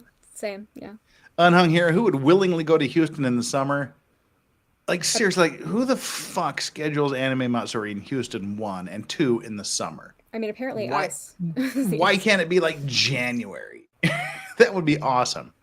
But yeah, It you know, would so I be. gotta just go in there. Jeff, girls in bikinis. Yeah, but you know, the ones I want to see are all lesbian. Yeah, I don't know if I'm going to be So in a I get nothing bikini because Rakeda fat shamed me to the point where I don't know if I want to wear one. Well, you're the one like weighs like 89 pounds and demands someone fat shaming you, weirdo. That is not true. I mean, I could have a very skinny face and be absolutely Jabba the Hutt below. Well, that's why my camera stops right here, actually. Yeah, exactly. I mean, you haven't seen what's down here. You don't know. Yeah. Just saying. What else? But you know, still, I do know. I do know. But anyhow, yeah. So I don't know what there's like. If anybody else has anything else to talk about, just throw it up here because I got nothing else to go, and I'm ready to end as soon as anybody wants to. Southern U.S. heat equals oppressive. It's like Korean heat, but somehow worse, I hear. Do I get the humidity frizz? Yes, because I'm Jewish, and that happens. My hair gets really, really frizzy if I'm not like in a desert climate. We'll just call you Ms. Frizz. All right, but not You Miss can drive Frizzle. the magic school bus. I mean, you know, it wasn't my first choice of a vocation, but I mean, if you want me to show up for anime Matsuri, sort of like dressed head to toe in Ms. Frizzle cosplay, yeah, that ain't happening. So, true on. Although I do like her outfits. She has like these awesome dresses that are like very, you know, thematically connected to the lesson of the day. If I was a teacher, I would love to be Ms. Frizzle. Well, see, like, you know, unhung hero, girls in bikinis are nice, but not enough to go out in the Houston heat. Well, they're probably nice enough to go out in the Houston heat, but all the hotties in bikinis I want to hang out with are lesbians or lesbian adjacent. So, you know. Lesbian adjacent, like Steve Gossi. I didn't think Steve was coming. No, to I don't want to Matsuri. see Steve Gossi in a bikini. What are you talking about, Chandler? You said lesbian or lesbian adjacent. Steve's an honorary. But I also said lesbian. wearing the people that are wearing a bikini that I want to see. Oh, so you weren't referring to Steve? Okay. No! My mistake. I apologize. I was just counting. No, I all wasn't. I was counting all the lesbians I know, and then all the honorary lesbians I know, and then I was thinking, what does lesbian adjacent mean? And I didn't figure that out before you started yelling at me. So. You went straight to Steve? Wow. All right. Oh, Are yeah. you going with Aussie hog hunting? That would be cool to see you with two big pew-pews. I got big... Oh, you mean guns. Never mind. I got big guns, too. Never mind. Yeah. I'd love to go shooting in Texas. Aussie's going hog Never hunting? been. That'd be kind of fun.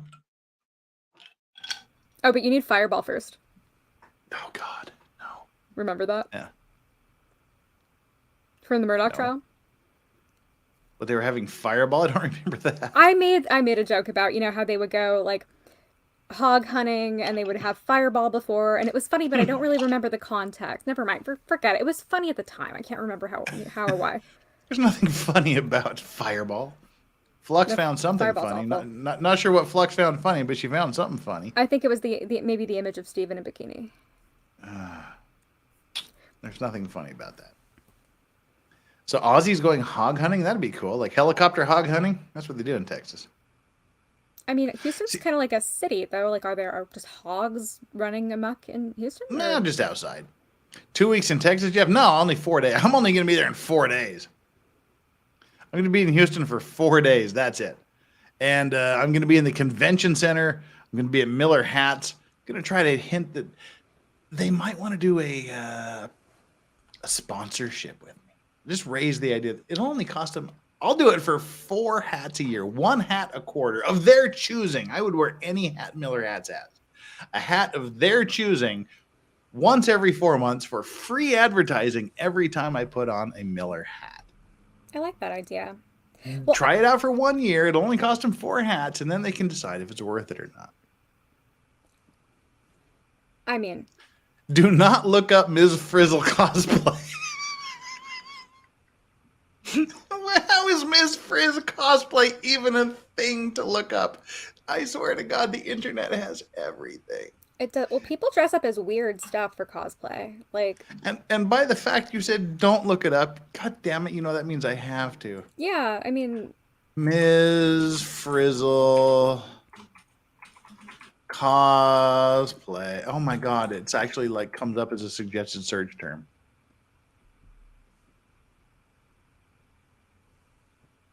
Okay, it's not pornographic, but that doesn't mean it's not disturbing. are you gonna share your screen or No. no? Do I have to Google this on my own? It's not worth Googling. It's just kind of disturbing that A, it exists, and B, people put this much time into it. But wow, all right. I do kind of regret it, but anyway. Well, changing the subject, I actually had a really good idea that I floated on Twitter, but nobody really saw my tweet, or maybe a couple of people did. And I would like to run it by you. Okay. Run it by me. Okay, when we're in Houston, I think that everybody should bring I saw that, yeah. their free Zachariah Anderson shirts, and we should all pose for a picture together. Yeah, mine is ill-fitting, shall I say. So no, you're not going to do it? Yeah, they're thin, so I can throw them in. Yeah, whatever. Come on, for the cause. Yeah. I'll throw it in the luggage. Yeah, doesn't take up much It'll look good. A bunch of lawyers and then a couple, like non-lawyers wearing the shirts. And Well, see, I don't know if they'll do that. It doesn't hurt to ask now, does it? Just say, hey, because their hats average, $150 to $300. And, it costs them like one a quarter for every time I put on their hat. That's a very expensive hat. That's, yikes. No, I didn't know they were actually, that expensive. For good hats like that, that's actually pretty cheap.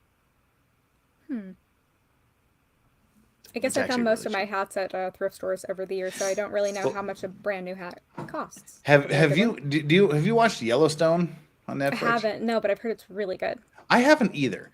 But the company that makes all of the hats for Yellowstone is a tiny, tiny little company in Utah. Oh yeah. And their hats are like $600-700 a piece. Oh wow. There's the Texas hats. They made like Stevie Ray Vaughan's hat, things like that. I mean, they're the same. They're like $600-800 for a hat. But my unicorn wet dream super hat that I want is this guy in Texas. I'm sorry, in California, he's actually in Los Angeles, I believe. Oh yeah. An amazing haberdasher who he makes like Jason Momoa's hats, Slash's hats. Ooh. And his hats are freaking amazing. But it's like $1,000 to even get in the door. Damn. And he makes all of his hats using like 18th century hat making equipment and tools. And his hats are just sick. If you just look at like Jason Momoa's hats, Slash's hats and things, you'll see like this guy's amazing. But just to like close my eyes and go, okay, make me a $1,000 to $1,500 hat. Yeah, that's a big thing. It is a big thing. But weirdly, I've spent a shit ton of money on pipes, so I don't know why the hats are any different. But you have your legal vices. Yeah, but I need to save this YouTube money for my retirement. I'm getting old. I've only got another 12 years left in me for workability. Got to make some YouTube bucks. You got to live a little. See, I haven't watched. Mike NM says 1883, the prequel to Yellowstone is amazing. See, I haven't watched a minute of anything, and I need to. There's no excuse why I haven't done it. I know. No excuse whatsoever. Everybody's telling me to watch it, and I just haven't gotten to it yet. But I just know like that the people that make all of the hats, they're this tiny, tiny little Utah hat making company. And they make some amazing, and they're like a real Western outfitter place. Like they make saddles and hats and chaps and like all the farm equipment and cowboy equipment. Well, it strikes me that like the cost of one of those really, really expensive, really good hats is like a third of a good Fuck It Friday stream. So, yeah. If you're going to get a lot of wear out of it, cost per wear, if it's going to appear on stream with you, it could look really good in thumbnails. You could take really great pictures with it, and those pictures could end up pushing you further in your YouTube career towards more subs and more, just saying. JKD Buck says Miller hats, beaver felt, rabbit felt blend. They have everything. The hat that. Hey, stop licking Yoda's ear, you dumb shit. The hat that Yoda ate which prompted me to buy the Clint Eastwood Pale Rider hat replica. That was like a 7X beaver pelt. Like 7X isn't the size; it's like the quality of the beaver pelt, which is like top-notch beaver pelt. But yeah, they have like pure beaver pelt. They have rabbit. They have a blend, and they have straw. Yeah, MillerHats.com. Yeah, I'm gonna try to work out something. They really should sponsor you. I mean, because I want free hats. Yeah, well, I mean, they just give me like just one hat every. I don't want money from them. Just pull one fucking hat that doesn't sell well off the shelf every 4 months or every 3 months and send one to me. it's a great idea. Sounds good to me. Sounds good up here in my head. I don't know how it sounds to them, but Well, it gives their company a lot of exposure. I don't know how long they've been established for or how popular they are, but I think use that a any code company, Vices or something to let them know. exactly, any company could stand to increase their their revenue, and why not? I'm going to pitch it to whoever's there. So, hey, whatever. I thought I was splurging on a $30 fitted baseball cap. Oh, where'd that go? There we go. Unhung Hero. Yeah, I thought I was splurging on a $30 fitted baseball cap. Real good quality cowboy hats are expensive. They have to be well made. They have to stand up to actual farm work. They have to be well made. And like I said, the Miller hats is the quality versus cost is really, really good. That's why I use them.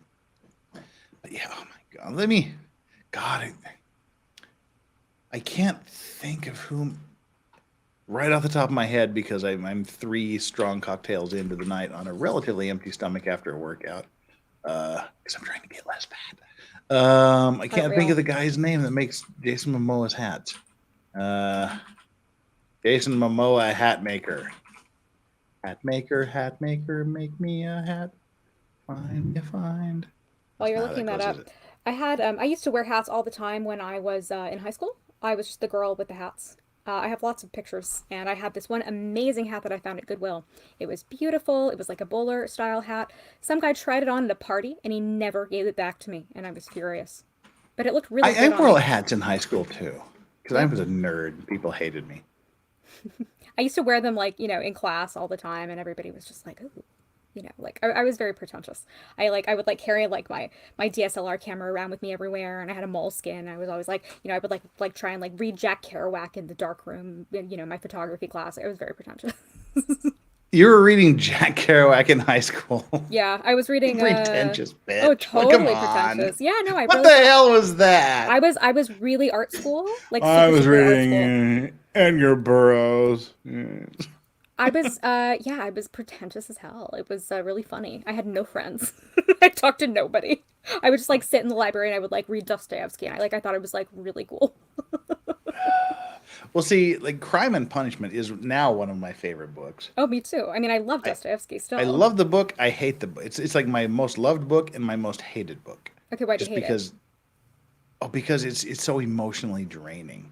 Yeah, it's the worst book ever from an emotional standpoint. But it's very stressful. We were supposed to read it in honors English, and I never did. And then 20 years later, I read it and went, "Oh, this is actually a good book."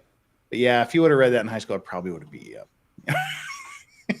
I mean, I don't know. It was when I was really young, I had all of these friends. We grew up in LA, and so we would always go to museums, and we were just really artsy. And I watched all of these art films, and I was just into that stuff. I don't know. It was weird. I just I got really Everybody's lost in that. weird in high school, though. Yeah, no, definitely. I was just I don't know. I remember on Halloween at my high school, everybody dressed up, and I dressed up as Lydia from Beetlejuice, and I had a camera, and I got to go around. I got to go around taking pictures of everybody, and I could pretend I was somebody different for a day, and I got to talk to everybody. That's cool, though. And it was a lot of fun, and I had a great time. And then the next day, I went back to being a nobody. But yeah, no, I mean, I left high school early, but. Yeah, that was one of my favorite days of high school, I would say. Oh, that's really cool, though. I miss my camera. That's a cool costume. I sold my camera, and I regret that. It was a great camera. I'll have to get another one. Really? Why'd you sell your camera? I sold it to, take a trip to the Bay Area for New Year's with a friend of mine for college, and we had, we had fun, but, it just wasn't worth it. I don't know. What does that mean? I mean... wasn't worth it. I didn't stay in touch with those people. They ended up kind of being jackasses, and like those memories just like, I didn't get to like revisit them with the, because they didn't stay friends with me. So I was just like, well, whatever. And then I was left with no camera, and I had been a photographer since I was like 11 years old. Like I have, I love photography. I've been obsessed with photography. I've like documented my whole life with photography. And so ever since then, I felt like a little part of me was missing. So I feel like I need to reclaim that, get a new camera probably. So what kind of a camera would you get? Like a DSLR, like an actual film camera? No, I've always done digital photography. I had a DSLR. I had a Canon DSLR, the Canon Digital Rebel T3i. That was, God, such a long time ago.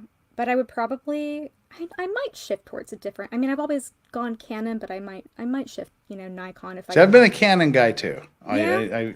I always use Canon cameras. Yeah. I mean, that thing was heavy. I would take it to school with me every single day, and it was like a necklace. It would just like be around my neck. It's like a weapon. I took it with me everywhere. I mean, I took so many photos. Like, I still love photography a lot. Photography probably loves you too. But like film photography, even though I know how to develop film photos and I can do that, like I just, it's not the same for me. Oh, so I have like some of my friends are like actual professional photographers, and they just kind of, freak me out because they're so good. Yeah. No, I mean, I grew up with lots of people who ended up being like really artistic, and my best friend and I were obsessed with, Annie Leibovitz. We studied different photographers, Robert Mapplethorpe, Nan Golden. I could go on and on and on and on about my love of photography, but now I just take pictures with my iPhone, and they're not bad, but I mean, I miss like good quality. Well, see, my DSLR is so old that my camera, my stupid Samsung camera is like way better than my DSLR camera. He's like 20 years old. Oh yeah. But yeah, but I mean, still doesn't get the depth that DSLRs can still get. But I mean, the phone is way better than the actual camera. Yeah. I need to get a new one that I can use to broadcast too. Yeah, I've actually been looking at like, new cameras for streaming and stuff like that. I mean, it's good to upgrade. But they're like thousands of dollars though. Yeah, I know. I mean, I saved up in high school. I actually did professional photography jobs. Wow. And saved up to get a better camera, and that's how I bought my first DSLR. And I called her Harriet. She was Harriet the Spy. That was my camera. I miss Harriet. Oh, you named it Harriet the Spy. Yeah, I sold her to some dad who wanted to get a Christmas present for his daughter, which was really sweet. I hope she is still enjoying her and treating her well. Oh, that's a Very sad sentimental. story. You sold Harriet the Spy. I know, for a stupid trip to the Bay Area and like drugs and whatever. Clearly, you didn't like Harriet that much because you sold her for a trip to the Bay Area, which is like just down the road. It was dumb. I regret it. It was so dumb. I did see the Flaming Lips in concert though. That was pretty cool. So. Well, it'd be worth it. Yeah, I don't know. I guess. I don't know. Depends how much you loved her, but apparently not at all because you sold her. Yeah. Sad. Well, she's been rehomed. She's with a, I presume a good new owner now. But this was does she still exist? That's the question. I mean, it was 2016, so probably conked out by now. We'll see. I don't know. 2016? No, 2015, actually. Okay, yeah. Well, still. Yeah. Oh, that hat's still around. Come on. Oh, I can upgrade. Did I just say hat? I've got hats on the brain. That camera's still around. It was 2015. Old hat. Hattie, Harriet. Yeah, there you go. Yeah, free association. Yeah. I've still got hats on the brain. So. Yeah, totally. Well, that's, that's a nice story. Yeah, I know it's brief. Like I said hat. I don't know why. I've got hats on the brain. Sorry. So tell me more about that. I didn't know this about you. You didn't know what about me? This photography thing. Oh yeah, I mean, I fell in love with photography when I was 11 years old. I got my first little tiny like Canon PowerShot camera, and I still have some amazing photos that I took from, oh God, it was 2004. Really artsy, like actually like really good stuff. I mean, I really went heavy on the contrast, but the subject matter was pretty great. I'm proud of that. I'm proud of that era. I just had an eye for stuff like that, and it was like, I mean, I've always been really artistic. You don't know this about me either. I'm a collage artist. Really? Yeah, and when I was, I think, 17, I covered my bedroom walls completely with extremely detailed, intricate collages, and I have Do your photos of parents that. freak out? My mom was pretty cool with it. It was just my thing that I did. I would just like obsessively collage. I would do. Did you ever like do like tape bottles, like masking tape bottles? No. They put masking tape on them, and then like you dye them with like shoe dye or like varnish or polish. They look really, really cool. No, but that sounds really fun. I mean, I've always loved art. I wanted to be an art history major, and I was obsessed with fine art. I still remember, if I go to any museum, my brain's like a sponge, and I remember everything about every artist. His hat maker is Gunnar Fox. Yes, sorry to cut you off. Gunnar But Fox. yeah, I mean, like if you want to see Gunnar Fox's hats are fucking awesome. Oh, I have to I actually have him locked and loaded. This dude is my. I mean, look at these fucking hats. Ooh, oh These my are God. just fucking sick. See, that's art. These, I mean, I mean, you're looking at a grand to just even get the guy to fucking talk to you. But something like this would be awesome. That is beautiful. That's amazing. No, this guy's hats are off the damn hook. These are just like, I mean, these are my wet dream hats. Oh wow. Wait, what's the one that says LA? That one? Yeah. Ooh.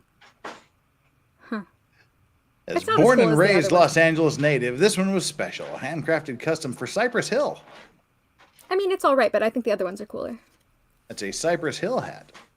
See, I mean, these like Jason, like I said, Jason Momoa, Slash, Cypress Hill. I was gonna ask I wonder who Johnny Depp gets his hats from, because he always has great hats. But I mean, that is so fucking awesome. That's beautiful. I mean, honest to God, this is like my ultimate wet dream hat. I mean, wouldn't that look sexy as fuck, me with pine cones on my fucking head? There's only one way to know. I mean, just look how thick that leather is, and like the red and the fucking pine cones. It's really beautiful. Wow. And they're all quite different. I mean, you can tell. Yeah. They're really intricate. They're beautiful. And there's a bartender that I know that has one of his big top hats that he wears. But I mean, these hats are just sick. I would be very concerned wearing those because I would be worried I would it would fall off or. I mean, there's a Maritime Monday hat for you. Ooh, yeah. I could see any one of these hats on you. Really, they're great. It's hard to pick a favorite. I mean, these are crazy. These are very Johnny Depp. So I feel like I could see Johnny Depp wearing these for sure. Alice Cooper. These just, I mean, God. Ooh. I would love that hat. Oh my God. That's fantastic. Well, it's not behind me anymore. My Spanish hat. That's the most expensive hat that I own, but it was given to me as a gift. All my Russian friends pitched in for my birthday 3 years ago and got it from me. It was like a $450 hat. Oh wow. I mean, look at that. Oh my God. Oh my God, the one with It's a the fucking skull. hat. That's a sculptural work of art. See, that's when somebody really knows how to use leather and like mold it and work with it to that degree. It's really beautiful. Bobby Blanche says, "This is why Miller Hats doesn't want to sponsor you." Why? I love Miller Hats because they're affordable and they're nice. These are just, fantasy. I mean, look at that hat is so cool. It's incredible, but I'm not sure I understand the comment from Bobby. It doesn't make sense to me. Because I'm fanboying over these hats. But I love that hat. That is so cool. I think that makes you, more. I don't see why that would create any kind of. I don't like these clean hats. I've got enough of those. I just want some fucking gnarly hat from him. Yeah, I get that. These are too clean. But yeah, just get these dirty, old, thick leather wax hat things. Well, I like the These are just- versatility in your hat collection because you always have something different. Like the different styles are, kind of befitting to different moods. You have a great little collection going on. I mean, these are just sick hats. I mean, God. I would never wear that because I'm like the wrong shade of black to wear a hat like that, but that's awesome. I'm looking for my throwback photo of me in my very favorite hat of all time, which was stolen from me, but definitely This is one like my bartender friend has. He has a hat like this, like a super mega top hat. I love that. I mean, that's very Mad Hatter. God, that's cool too. That's like a subtle skull. But no, this, Gunner Fox is just insane. And like I said, he makes them all using like old style, like the 18th century like, tools, things like, this him in his workshop here. They're really incredible. I'm very impressed. Oh no, I love them. This is, oh my God. Gimme. You're drooling a little. I am. See, they even have women's hats. But no, this is just sick. I just love his hats. I like that one a lot. They're so different. I mean, they're all completely unique. That's what I really like about them. Yeah, so these are my dream hats. I don't know. It's, if I got one of his hats, I would either stop buying hats or just like only buy his hats. But they are pretty epic. He's just ridiculous. I could see many of those hats on you. They would suit you very nicely. But they cost a lot of money. Yeah, that's the guy here. Yeah, that's him. Lifting an alligator. Yeah, totally casual, just like it's nothing. I mean, that would be a unique Tinder photo, that's for sure. The Iron Horse, also known throughout history as the Brim Pouncer and the Brim Jigger, is an invention whose origins can be traced back to the early Renaissance period. A manufacturing marvel that made its way to the United States at the turn of the 19th century. A machine forged by the cutthroat men in an industrial arms race for one purpose: to create and produce the finest hat money could buy. I've inherited this artifact from the Newark Hat Block and Machine Company established in 1895 after its first debut over a century ago, and have reignited a production process long forgotten. The Iron Horse's primary function is to rapidly and consistently remove excess felt from the upper and lower parts of the brim to a specified finish with unparalleled accuracy. This is achieved by running the brim of the hat body through a series of carefully calibrated adjustments utilizing multiple grits of emery in both clockwise and counterclockwise. So I could nerd out on this shit forever. I love it. Just like how he's making these things on equipment that's 100, 200 years old. That's pretty cool. Well, and to be able to have the mastery of a machine like that, it's not like I would not presume that a lot of people know how to use that kind of machinery. So whoever taught him, however he learned, that is very impressive. This is the guy that made the I have like the brown hat with the sterling silver arrow hanging off of it that everybody thinks is a price tag. This is the guy that makes those. Wait, I think I've seen that. Have you worn that one on stream? Yeah, I've worn it a lot. I'm pretty sure I've seen that.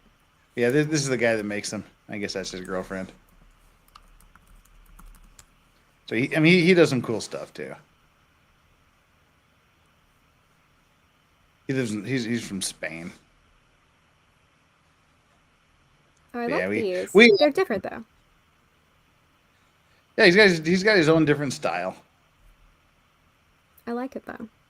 And they're more affordable. Well, what's your favorite style of hat? Like, what's, if you could, do I'm like from Utah. I'm a cowboy. It's the cowboy hat, Yeah, really? Not like a trilby or I'm just a cowboy hat guy. I always liked bowler hats. Because I think that for me, my love of hats started with the Clockwork Orange. I really liked the idea of imitating Alexander Delarge because I was exposed to a Clockwork Orange at a very young age. Like I remember reading them. Wow. My mom turned it on for us to watch together when I was like 10, and then that one scene came on, and she was like, "Never mind, let's turn. We're gonna watch this when you're older." And I was like, "Okay." But I love this style.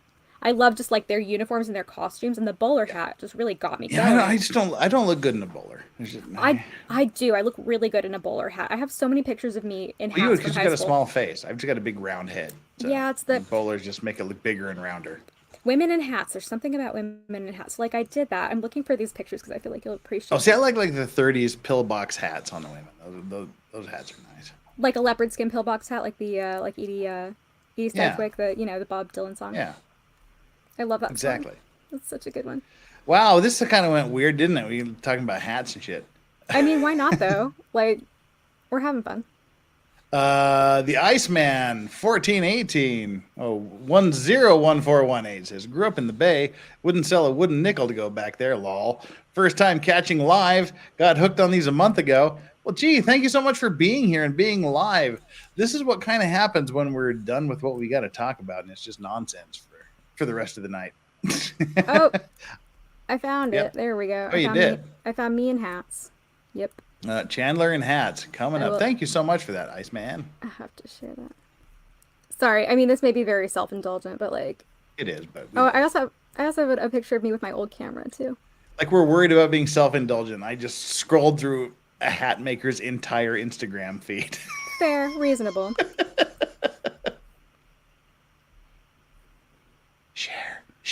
Share. Okay. If I can. Okay, I tried to make a video. So I on could stream, turn but back time. Not that What's share. Share the screen. Don't be Very share. funny. Okay, wait. Let me see here. I have a couple Half photos. breed. That's all I ever heard. I was so Half little. breed. How I learned to hate the word. Gypsies, tramps, and thieves. Okay, I have some good throwback photos here. I also people have always asked me. So I talk about how I used to be a punk, and I was a punk when I was a kid, when I was a teenager. And people are like, "Oh, did you dye your hair?" I'm like, "Yeah, I had blue hair, I had purple hair." People don't believe me. I do have photos of that. Are you going to share a picture of your hat with us? Oh yeah, totally. Okay, wait. I have. Okay, so this was the best hat. I'm gonna. Chandler hat Present. is best hat. Yes. Share screen.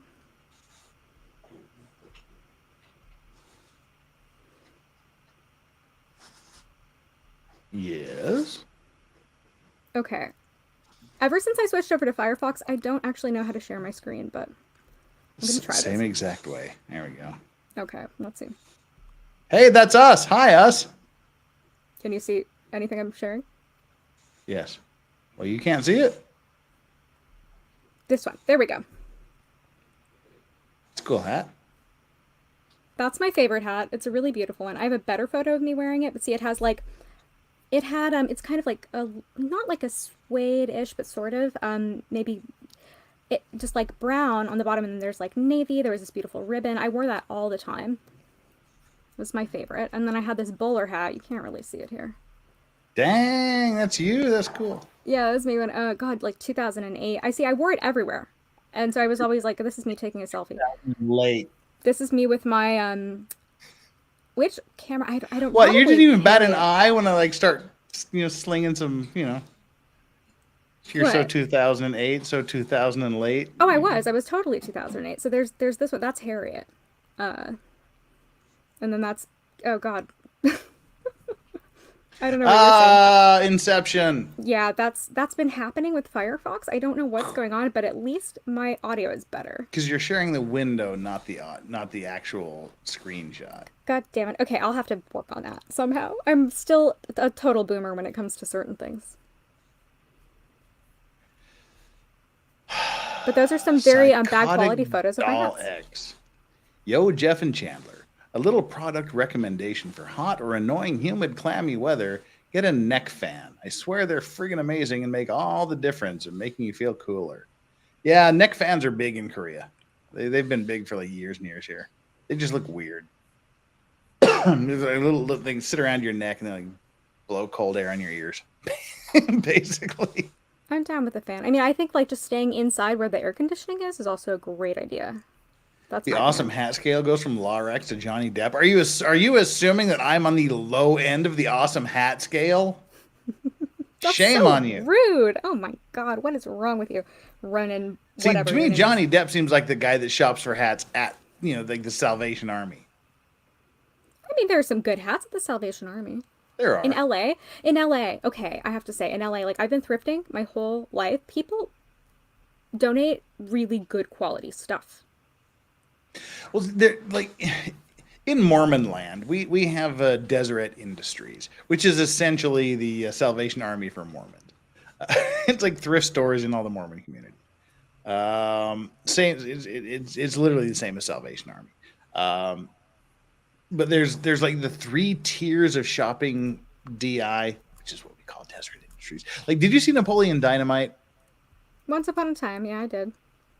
Well, he buys his like ill-fitting brown suit for prom. That was filmed inside the Preston, Idaho Deseret Industries store. And I know because my aunt's house was like this far away from being in that movie. But yeah, so that's where they have like the 3 tiers of shit. There's just like the shit. Then there's like the good shit that people don't realize is good shit. And then there's the stuff that even the DI employees know is good, and they're in a glass case. But then there's like the thrift shoppers that are like in the know, so they go scouring all of the Deseret Industries, looking for the collectible items, looking for the good things, and sort of ruining it for everybody. Yeah. But yeah, so yeah, you got this stuff in the glass case, like the original G.I. Joe dolls and the old Kiss dolls and old like the Harlequin masks and things like that. And then you've got the stuff that you just find, like random records or other knickknacks that are collectible that are collectible, but they don't know what they've got sitting on their shelf that they're selling for like $1.95. You're like, I can sell that for like $500. And then there's just like the shit, like broken irons and things. But yeah, so you're a thrift shopper. That's cool. Well, I was raised that way because that's what my mom does. She's a reseller, and she's been a reseller my whole life. She actually sold I think a Harley Davidson motorcycle seat recently. She's found some really really cool stuff. She found like an original Barbie from the 50s. Lots of just really fascinating, amazing pieces. Yeah, no, Yoda was just hyperventilating, just breathing hard. That's all Yoda was doing. Yeah, just panting. We didn't make it to Doggo Cam today. No, we didn't. Tisk, everybody. I expect more out of you tomorrow. It's fucking Friday. It's fucking Friday rules applying to my birthday stream. I think that you're gonna boozy bucks. You're gonna get a lot of birthday bucks, I think. I hope so, because this is all Anime Matsuri spending money that's coming in over the next 2 weeks. Yeah, I need to get in on that. I mean, I need to get in on YouTube in general. I was just thinking I could just do like a random stream where I don't know what it's going to be about, and everybody can just come in and they can ask me questions. Possibly. Apparently, that's how Lincoln Kane got deleted. Yes, well, I'm not going to invite everybody on like Lincoln Kane did. Oh, okay. I'm gonna look in chat and see what people want to know. I might do a Q&A. Not that I'm that interesting, or that I'm that. Yes, you are. Come on, you're interesting. I mean, I'm not. It's not that I'm that interested in talking about myself. I guess. I don't know. It's. I'd rather talk about other things than me, but There were some interesting questions where people were like, oh, I want to know more about like anthropology and like, oh, you're a high school dropout, aren't you? And so like I would be down to answer those questions if people want, but only if people want. I didn't know you were a high school dropout. I'm not. Somebody. Okay. Well, what the hell was that? I was like, what? Somebody asked me whether I was, or kind of was like, so that means you're a high school dropout, right? Because I left high school early. Oh, so you're just like smarter than everybody else. No, I'm not. So it's kind of a combination of two things. I left high school when I was 16 because I just hated school and I was miserable, and I wanted to go to college. So you're smarter than everybody. So I took the California High School Proficiency Exam, which is like a GED equivalent, and it's it's like a GED for people that want to do it faster than like 10 years later people. I mean, honestly, like I don't know if it's like, the dumbed down version. It's not a diploma anywhere else besides California. So it means that like they're kind of limited based on where you apply to college. But I got into UCLA and I never took the SAT. So I'm happy with that. I mean, I did pretty well. I ended up where I needed to be. I have vague recollections of taking the SAT. I went to college a little later than most people, like, because I did like the whole community college thing, but it was worth it. Oh, okay. it was definitely worth it, and I had a good college experience. So I mean, I liked what I studied. I had fun. I didn't, I incurred half the debt that I would have otherwise, and that's good because law school is going to be expensive. So yeah. Yes, it is, and do not go into debt if you can avoid it in any way, shape, or form. Yeah, I would really like to avoid that if I can. I don't know what my plan is going to be. I don't know if I'm going to like go and work for a law firm that might want to put me through law school. I don't know if I'm just going to like try and save up a bunch of money. I don't know how it's going to happen, but I'll make it work. I always do. Because I'll tell you, paying $1,300 a month for 13 years sucks fucking ass. I'm sure that it does. That sounds miserable. On top of rent, on top of car payments, on top of, oh God, medical stuff. Oh, Jesus. And then when you're making shitty first year law person salaries and shit. Mm-hmm. Yeah, loans are, and then if you go, I want you to forgive my loans, then I'll have to hate you. Because I'm totally anti-loan forgiveness. You signed your name on the fucking line. You pay your fucking debts like I had to. Yeah, I think that's reasonable. I mean, you incurred it, so you should pay it off. Yeah, I'm very much in that camp. Yeah, I mean, I don't know. Like, It's like the people that go, I'm joining the ROTC, and then I'm going in the military to get the GI, but I don't want to go to war. I didn't know I was going to have to go to war. I'm a conscientious objector.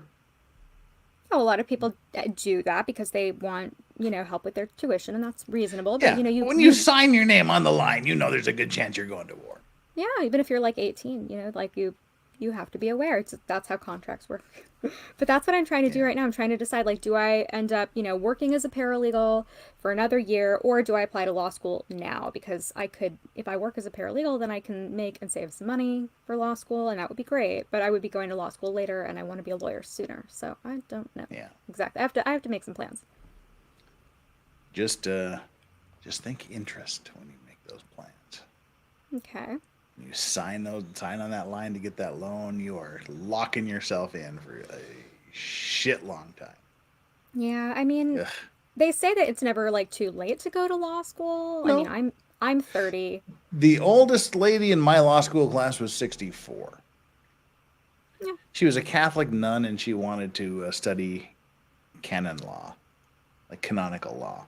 Oh. Yeah, she was 64. I didn't even It's know never that was too a late. field of law. That's fascinating. Didn't either until she showed up. Canonical? What is canonical law? Like, like Catholic Church law. Sort of like Jewish law, but for Catholics. That's, okay.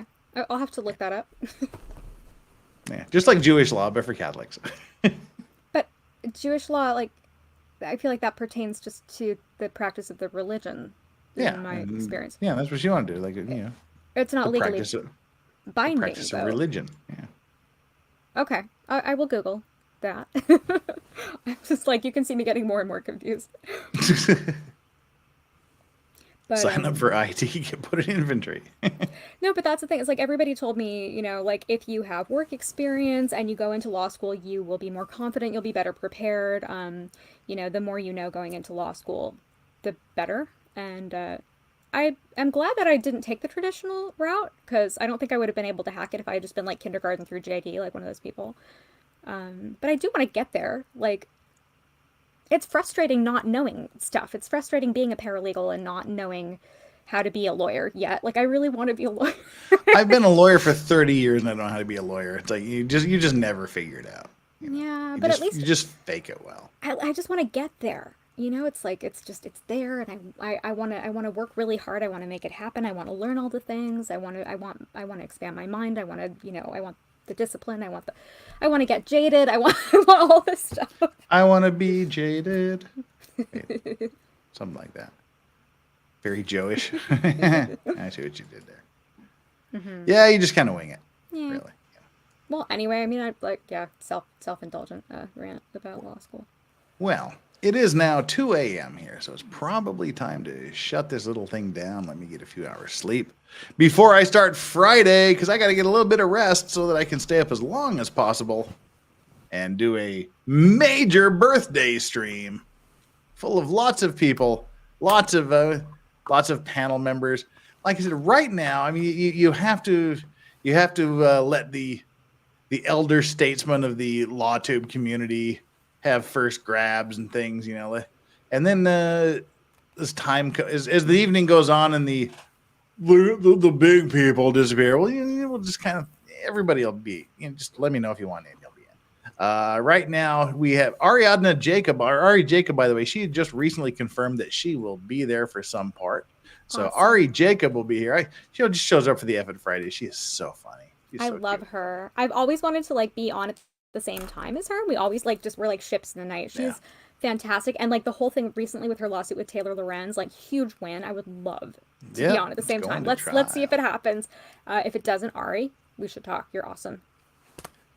And she is the reason Ari Jacob. She's the reason I bought that peanut butter whiskey. Yeah, it just tastes like remember absolute that. horror. But you made really good ice cream with it. Oh, the right? ice cream tastes awesome. Yeah. The whiskey is like shit. But the salted caramel version of the Lincoln Cane drinks, that's actually really good. So that's actually good. And so Ari's going to be there. And like I said, I've been trying to get a hold of Lincoln for the past 2 days, but he just ain't answering. Well, he has the link. He has the invite. If he shows up, cool. Hope he does. I'm sure he's okay. Chandler Remington will be there. I will. Steve Gosney will be there. Let's see. Nicholas will be there. Just scrolling down the list. Nina Infinity will try to be there. Joe Good Logic will be there. Potentially Criminal Sean will be there. Megan Fox will be there. Natalie Wisco will be there. Ian Runkin will be there. Meme Copium from Japan will be there. Lauren De Laguna will be here. She's awesome. She got us age restricted from my last Fuck It Friday stream. And lots of other people. Like I said, that's like the core. And next to Chandler, Ozzy Overlord will be there. That's like the core. And then once that all gets settled out, then other people will be sending out invites to everybody. We'll just have all your favorite LawTube and LawTube adjacent people on. Just because it's a birthday stream. It's going to be epic. Yeah, you guys better come and you better bring your money. Yeah, bring your money. No. I won't grift, but, I'll grift. I'll grift for you. Toss a coin at your Lorax. He deserves it. Right. It's his birthday. Birthday money. It's always good. He deserves it. He works hard. So that's what's coming up tomorrow. The birthday stream. Don't miss it. It's going to be fun. We're just going to sit around and talk. Fuck It Friday rules are in effect. $100 aggregate. I'll do a shot, And the $100 aggregate shots. We've got this amazing. Well, I hope it's amazing. I don't know what the hell it tastes like because I haven't opened it yet. Starward Australian single malt whiskey. Nova. It's the Nova version. Ooh. This would be like the base. This is their base offering. So that's what we'll just use for like regular shots. It's 41%. Okay. And then for like the big dollar value shots, we have Starward's ginger beer cask. It's aged in ginger beer casks. So that sounds really fascinating. So I like that. Ozzy Overlord, Hayden and I were talking and went and got myself some Starward Australian whiskey. Never had Australian whiskey in my life, so this will be a first. I'm curious to see what Australian whiskey tastes like. I love whiskey ginger. Like I love mixing ginger beer with whiskey. Yeah, and so this is single malt whiskey that's been aged in ginger beer barrels for a year. So like barrels that previously had ginger beer in them. All right. So sure, I'm expecting there to be like a lot of ginger and sort of hoppy flavor in it. So we'll have to see how it goes. Oh yeah, been there, done that. Yeah, Lincoln got porn bombed and instantly nuked. It's terrible. It's bad. I don't know what he plans on doing. If he plans on fighting it, we can rally the troops and send shit to YouTube, on Twitter, because it's unfair that someone came on and just dropped a porn bomb on him. It fucking like sucks. He should have gotten like a strike though for that. I mean, for his channel to be completely deleted, like that's a little extreme. No, like hardcore porn, you're just gone instantly. You are. That's why people do it. Yeah. I guess I'm still learning the rules.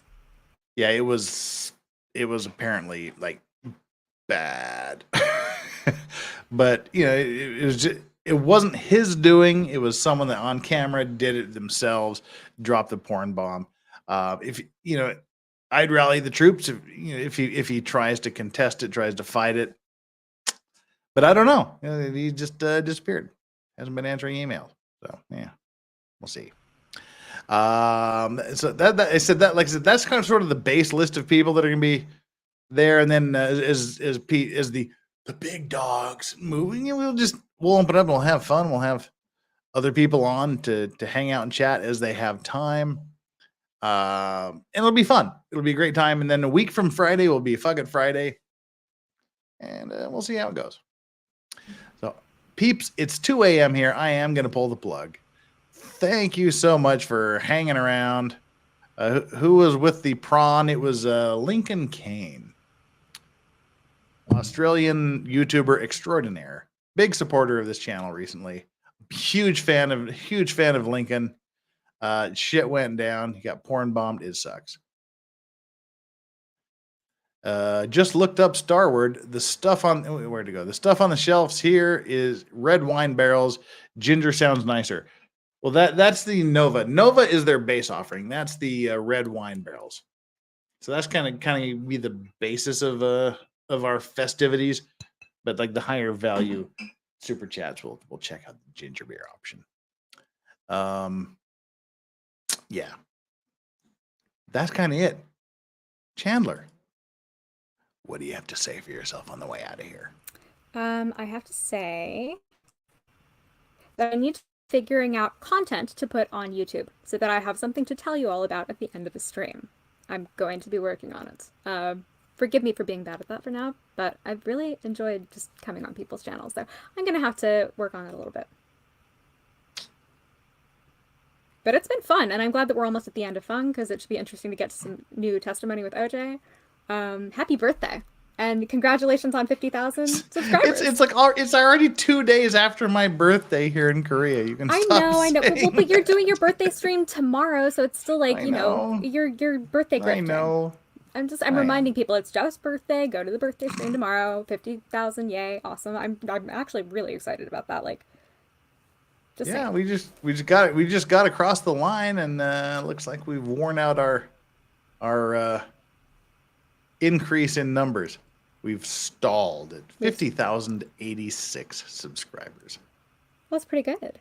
I think our boost from the Titan videos and the YNW Melly videos has come to an end. We'll have to see how it goes from here on out. All right, guys, thank you so much, mods, for sticking around here. We had an extra couple hours of just Jack John and talking and fellowshipping and philosophizing and whatnot. And hats. Thank you so much for sticking around with us. Chat, you guys are awesome. For some reason, 119 of you are still sticking around. Glad to have you here. You must be the hardcore Vice Squad. That's it. Mods, thanks. Chat, thanks. Super chatters, thanks. Chandler, thanks. Me, thanks. Dogs, thanks, even though you just laid there and slept. We'll see you all tomorrow, 9 a.m. Eastern, 2 p.m. UK time, 10 p.m. Korea, Japan time, and 11 p.m. Australian Eastern Standard Time, aka Canberra time or Canberra time, for the birthday stream. It'll be fun. We'll see you there. Let's see who we can who we can raid here. We should have a lot of people streaming right now. Let's go here and see who we can raid. Who is set up to be raided? We got another subscriber, 50,087. Whoever just subscribed it, I love you. You're the most awesome person ever. Content live. OJ Simpson part 947. Go to customization as soon as it opens. No, I didn't want to push that button. Wrong button. Let's try it again. There we go. That's the button I wanted to push. Customization. Redirect. Let's redirect to. Holy shit. Nobody's streaming. What the hell? David isn't streaming. Flux isn't streaming. Waifu Cast not streaming. Everybody's like upcoming. Weird. There's like a million people upcoming. Nerd Report, Kaiser, Pineapple, Cellulite. What's Cellulite Podcast? Will's doing shit. Nerd Report, Broken Baker, Nicholas, Shizzy Wiznut, Mighty Meat. The only person that's live right now is Judge Alex Manning. So I think we'll just send you off to Judge Alex Manning because she's my favorite judge in the entire world. I love her. So yeah, we'll just raid Judge Manning. She's doing preliminary hearings, which usually cause her some angst, and she usually gets a little bit feisty. So all right, that's it. Everybody, will see you tomorrow, 9 a.m. Eastern Time, U.S. for the Legal Vices birthday stream. Take care, everybody. Chandler, say goodbye. Goodbye. Lorax out. Peace. See you tomorrow.